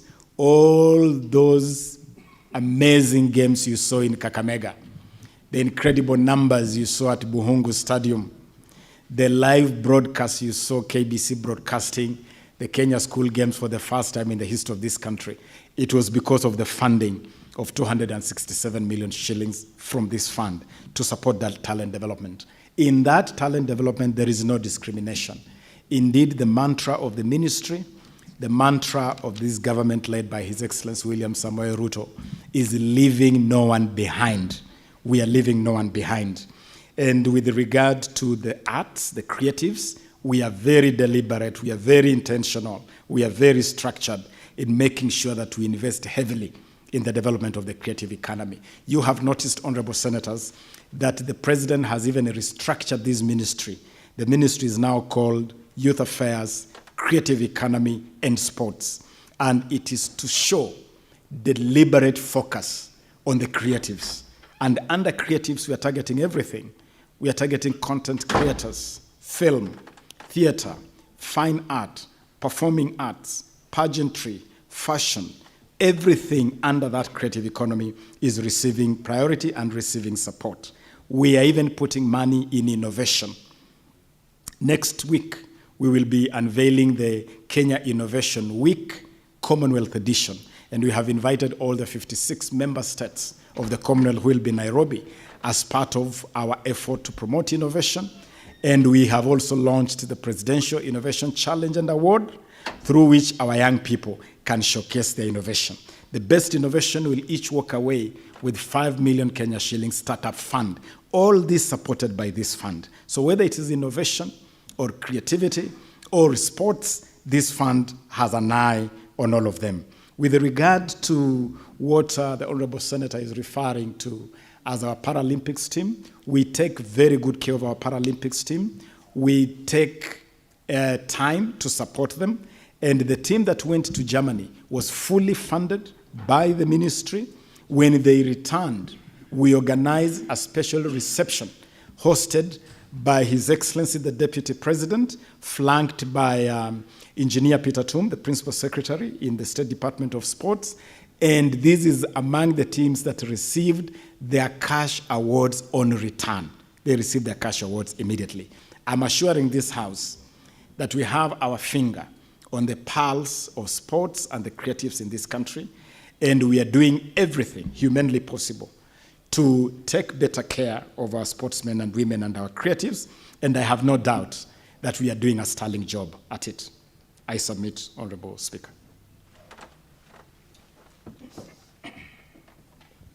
Honorable Senators, we are going to allow questions from the floor. But because of time, I think we only have about 15 minutes. For the convenience of this House, I will use order number 34 to extend so that we can go up to 1:15 to ask the questions. I would urge the senators that I call to be very brief with your questions because there are many senators who want to ask questions. Senator Mohamed Chute. Thank you very much, Honorable Speaker. I'll be very brief. Let me first of all take this opportunity to thank the Minister for his quick action. He flew to Marsabit to look at the stadium in Marsabit, and I think that matter is being sorted out. Yes. I would want, on behalf of Marsabit people, tell you thank you very much. Going back to my question, Mr. Speaker, in Marsabit we have 20 wards in Marsabit County, and each ward will be having tournaments. in those wards. We have about 20 teams, about 6 teams in each ward. The Speaker, what I wanted, the Minister knows very well, Marsabit is prone to banditry attacks and cattle rustling. Drug menace also is there, Mira and so many things. And I would want to know what the Minister can do to finance those tournaments. And if he's saying yes, who shall we talk to so that we can expedite so that the tournaments can be started as quickly as possible? Thank you very much, Honorable Speaker. Thank you, Senator. We'll take another question that the CS can answer 2 questions at a time. Senator Edwin Sifuna. Thank you, Speaker. It's nice to see my good friend, Honorable Babu Namwamba, who, as you know, is my predecessor as the SG of ODM. And although he has once publicly denied knowing me, Kipetero, I still consider him a friend and political mentor. Bwana CS, in the run-up to the elections in 2017, the then Deputy President made a certain pronouncement on the status of a construction of 9 stadia. I know you have the list that includes Kamarin, the one in Wote, Moyale, Mombasa, Kisumu. Now recently, the country was awarded rights to host, together with our regional neighbors, the 2027 AFCON, which I must say I was pleasantly surprised, because I don't expect much from the current regime. But I was pleasantly surprised that we won that hosting rights. I want to know, now that we got the hosting rights and you announced construction of other stadia for that particular tournament, is it the position of this government that the 9 stadia that were listed, including Kamarin, Wote, Moyale, and the others, are no longer priority for this government and they are not going to be built to the international standards that were promised back then? Thank you, Senator. Cabinet Secretary, if you can tackle the 2 questions. Thank you, Honorable Speaker. Thank you, Honorable Senator Chute. I can assure you that we were very happy to come to Marsabit. We had a good time. Thank you for being such a fantastic host to us, together the governor and the leaders of Marsabit. And I'm assuring you that we have made all arrangements necessary to complete Marsabit Stadium. We are really looking forward to complete the works and coming to open Marsabit Stadium. As regards the competitions in the wards, yes, I do agree that Marsabit is among those counties. First of all, Marsabit is an amazing county, beautiful county. It's the cradle of humankind, but it has really not been integrated fully in the talent development program of this country. And I'm pleased to inform you that the Talanta Hela Inter-County program that targets under 19 sports men and women, both boys and girls, will be the answer to this program. And we'll be very happy to sit down with yourself, Senator, through the Principal Secretary, Engineer Peter Tum, who is right here with me, to work out programs how Marsabit can take full advantage of this program. My very good friend and brother and successor as ODM Secretary General is Senator Edwin Sifuna. Of course, I do know you, Senator, through the chair. And Senator, congratulations for the good work you're doing as Secretary General of ODM. I want to assure you, Senator, that this current regime will surprise you big time, pleasantly, by performing beyond your wildest expectation. We have our finger right on the desires of the people of Kenya, and we have a president who is not afraid to lead right from the front, both at home and away, as you saw in the European Parliament just 2 days ago. Quickly to the 2 questions, Honorable Speaker. The stadia that His Excellency President William Ruto made a pronouncement on, stadia that started but then stalled. They include this Marsabit Stadium that we were in Marsabit to inspect. They include Wote in Makueni. They include Kamarin. I want to report to this House that we have visited all the 9 stadia. We have made an assessment of what needs to be done, and I'm assuring this House that completion of these 9 stadia is a top priority for the ministry and for this administration. And so our AFCON commitments notwithstanding, we have placed a priority on completion of this stadia. And just to assure this House also that we have every intention to spread the benefits of international competitions across the country. This Saturday, the 25th, we will be flagging off the CECAFA Under-18 football tournament, bringing together 8 countries across the CECAFA region. And this tournament is being hosted in Kisumu and Kakamega. We have also won the rights to host CHAN, the CHAN Championship, which will be hosted in Nairobi and Kakamega. Right now, the Talanta Hela Inter-County playoffs are happening in Nyeri. And so we are assuring you of spreading the tournaments around and making sure that all Kenyans have a chance to partake of this incredible high trajectory of sports under the leadership of His Excellency William Samoei Ruto. Thank you, CS. The next 2 questions will be asked by Paul Thangwa on this side and Senator Ole Kina on this side. Very quickly, please. Thank you very much, Mr. Speaker. I would want the CS to elaborate because he has talked about the Talanta tournament. But my question was, we have World Cup where all over the world teams meet to get to know which one is the best. We have African Cup of Nations. All Africa countries get together to find out which one is the best. What about Kenya Cup? Is this the same thing you're talking about as Talanta, where 47 counties should compete to find out which is the best county? Question number 2, you have talked about the stadiums. Senator Kiambu, Thangwa, please, let's... Yeah, 2. You said 2 questions. No, 1 question for you and 1 question for... Oh, this is very quick. I seek your indulgence. Very quick, Mr. Speaker. Kiambu Kirigiti Stadium. It is all complete. We see it, but it is not open to the public. It is only open for the governor. When he has an event, the governor will do things there. When there's a public event, the governor will do.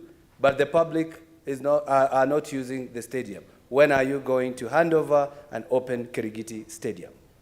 Thank you. Senator Ole Kina, very quickly, please, and briefly. Mr. Speaker, my questions will be very brief and to the point. Cabinet Secretary, it is not enough to say that you are making plans.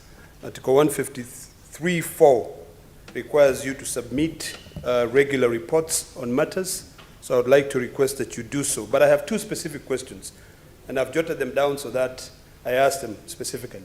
One is following up on the question that was asked on behalf of Senator Onyonka on the issue of budgets. And I'd like to know from you, and if you're not able to substantiate now, you can submit to this House, what specific measures are being taken to ensure transparency and accountability in the allocation and utilization of the sports budgets in Kenya? Question number 2, which is also following up on your replies, which I said it's not enough. What specific strategies and initiatives are being implemented to ensure equitable talent development across all 47 counties in Kenya? And how is the Ministry of Sport working to identify and support talented individuals in underrepresented regions? And I ask that knowing that your budget is 6.4 billion. Thank you, Senator. Cabinet Secretary, very briefly, please, the 2 questions. Thank you, Honorable Speaker. On the question of Honorable Senator Thangwa, your Kenya Cup is actually the Talanta Hela Inter-County Cup, which is ongoing. The top 16 counties, we have done this countrywide. We started at the regional level. From the regional level, we have gone to the playoffs. They are concluding in Nyeri this afternoon, actually. After this session, I'm headed straight to Nyeri to close the playoffs. From the playoffs, 4 more teams or 4 more counties will join the 12 regional winners. We split the country into 12 regions. So we already have 12 winners of the 12 regions. They'll be joined by the 4 winners of the playoffs for both boys and girls. And we are going to have our own County World Cup, starting on the 3rd of December to the 12th. The finals will be the showstopper at Jamhuri Day, graced by His Excellency the President himself. So that is really something we are developing in that regard. Kirigiti Stadium in Kiambu is one of our top facilities, constructed and completed. There are certain things that need to be sorted around Kirigiti, and I can inform you really that as we close a number of stadia, for preparation for AFCON, Kirigiti has been lined up to be among the states that is going to be very, very active while the rest are closed for AFCON. And once the pending issues are sorted out, including the issue of the track, when they constructed Kirigiti, they used tarmac, they used bitumen on the track, which really was not the right thing to do. And it needs to be removed so that you can have the right material on the track. Once all that is done, Kirigiti will be made available for use by the public. That I can assure you. Honorable Senator Olekina, I want to make a commitment of providing regular reports. Indeed, we will start by our scorecard for the last 1 year. When we submit the extra information we have committed to submit, we'll also include a record of our scorecard for the last 1 year to inform the House of what we have been able to do in the last 1 year. In terms of measures taken on transparency, we have been very deliberate. We have become very thorough. I did inform this House, for instance, that in 2022, the Safari Rally project cost the Exchequer 2.5 billion. We refused to spend a similar amount. We reduced that budget by over 1 billion. And we were able to deliver a rally with a budget less 1 billion, which really tells you about our commitment to reduce budgets, to cut budgets. We have also made it very clear to federations that now they have to follow a procedure where you apply for resources according to the regulations of the sports fund, bring your application 6 months in advance. We are putting together a team to do proper screening of budgets. Among the requirements we have placed on the federations is that if you have any extra funding, if you have any sponsorship, you have to disclose it. And I'm assuring this House that on the question of transparency, on accountability, there is absolutely no compromise. And finally, on equity, the equity really is our Talanta Hela initiative. And it is an initiative which is both physical and virtual. Honorable Speaker, through you, Senator Olekina can go to his Google App Store right now and search Talanta Hela app. Download that app. Any child or any youth in Narok County who believes they can do football, rugby, anything. It's okay. There's no engagement. Yes, I'm informing that it's a platform that we have provided that even if you are in the remotest part of this country, you can interact with this program and you can pick your talent. Thank you. But we are also sending scouts physically to those places where we may have challenges with access to this app. We will send scouts physically, and we are recruiting some of our top legends from the past to play this role of scouts. I submit. Thank you, Cabinet Secretary. The last two questions will be asked by Senator Tabitha on this side and Senator Mazayo on this side. Very, very quickly, please. Thank you, Mr. Speaker. And let me start appreciating the Honorable Waziri for the great job that you're doing. But just to narrow it, Bwana Waziri, as far as Talanta Hela is concerned, in the 47 counties, do you have a data of how many talents you've been able to create in each and every county, in each and every constituency? And lastly, Mr. Speaker, I'm a member of the Finance Committee. I've been able to look at the feedback that you've given on what Honorable Senator Onyonka had asked in regards to the budget of the WSR. And looking at the budget, you've talked about a cut with 1 billion. Then which makes me ask you, what was the benefit, either directly or indirectly, for the people of Kenya after this rally took place? And as you say that you did cut a budget, your report indicates very clearly that you have pending bills, which is a very big animal in this country. Then how do you justify reducing the budget is 1 billion and mark you still have pending bills for Kenyans in this country? Thank you, Mr. Speaker. Senator Stewart Mazayo, very quickly, please. Asante, Bwana Spika. Bwana Spika, swali langu ni mawili hivi kwa waziri wa michezo.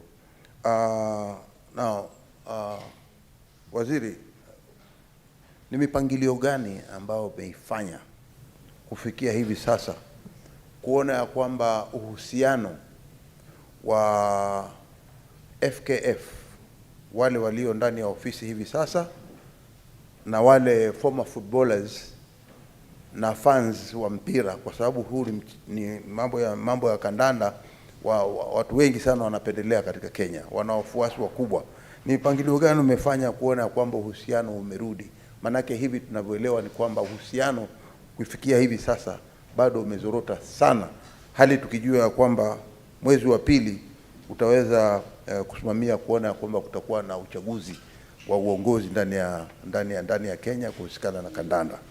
Swali la pili ni kwamba Sorry, Senator, swali moja tafadhali, wakati imekwisha. Kwa kumalizia tu. Wakati imekwisha. Wacha ajibu hiyo tu ndo, because hata hakuwa na nafasi ya kujibu. Shukran.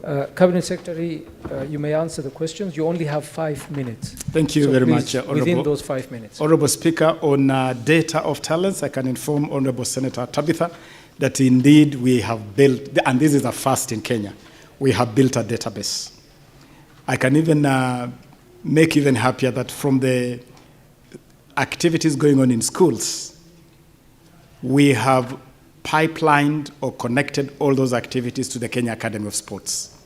After the school ball games in Kakamega, for instance, we invited 2,000 of the best talent from those school games to Kenya's first ever national holiday talent camp.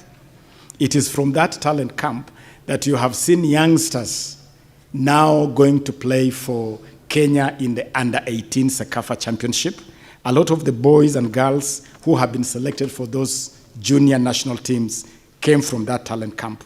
Some have even gone to international academies. We have 3 boys right now, Aldrin Kibet, Alvin Kasavuli, Amos Wanjala, at the Nastic Soccer Academy in Spain, Louis Ngavi at the Montverde Academy in Orlando, in Florida, in the US. And so we have a good system of not only identifying them, but also progressing them and exposing them to further growth.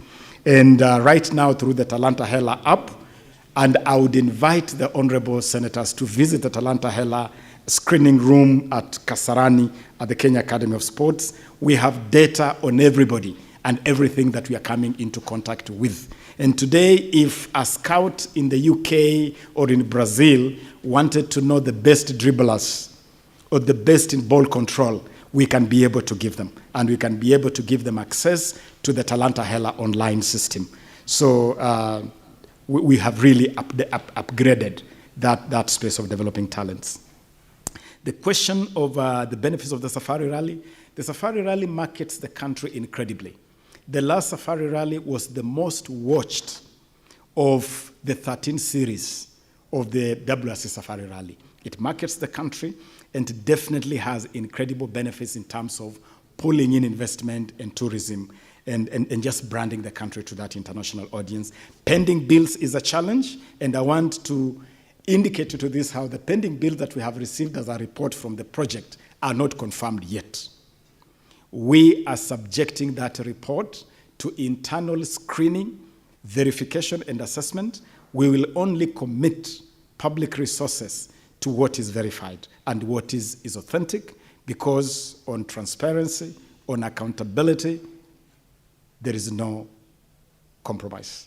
It is absolute zero tolerance to misuse of public resources.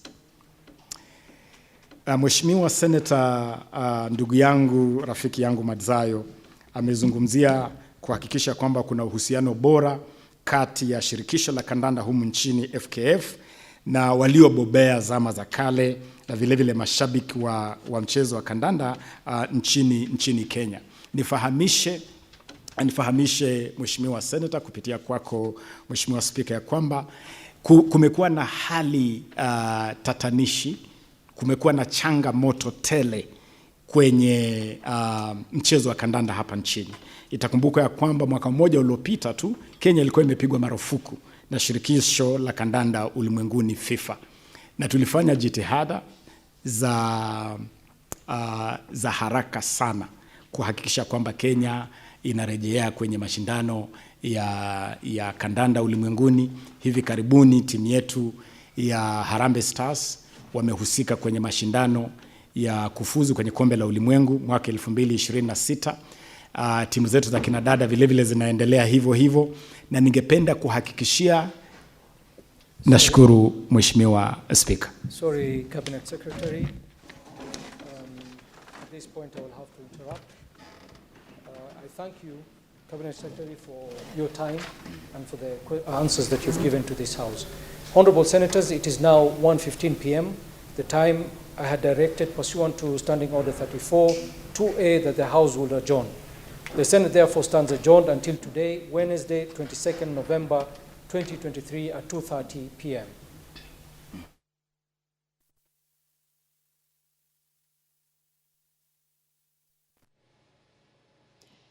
Naam, mtazamaji, kikao cha asubuhi cha bunge la Seneti kimefikia kikomo, na nikirejelea tu machache kuhusu yaliyojiri. Naibu wa Spika Seneta Kathuri Murungi alianzisha na kuendesha kikao. Hapo baadaye alimkabidhi usukani Spika wa muda Seneta Abdul Haji, ambaye sasa ndiye amekamilisha kikao.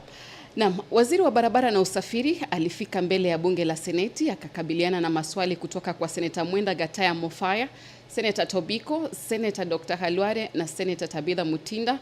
Vile vile maswali kutoka kwa Seneta Thangwa na wengine wengi. Na katika kujibu maswali, Waziri Murkomen aliangazia ujenzi wa barabara mbalimbali humu nchini, na pia akaangazia zaidi kuhusu uwanja wa ndege wa kimataifa wa Jomo Kenyatta. Waziri wa michezo na masuala ya vijana pia alifika mbele ya bunge la Seneti, naye alipewa muda wa kutosha na akakabiliana na maswali kutoka kwa Seneta Cheptumo, Seneta Murango, Seneta Olekina, Seneta Tabitha Mutinda na maseneta wengine wengi.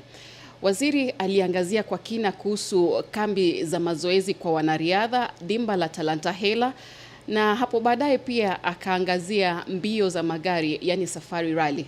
Na baada ya waziri na Mwamba kujibu maswali, basi kikao kilifikia mwisho. Kati ya mawaziri watatu ambao tuliwatarajia hivi leo, wawili waliweza kufika. Hao ni Mheshimiwa Murkomen na Mheshimiwa Ababu na Mwamba.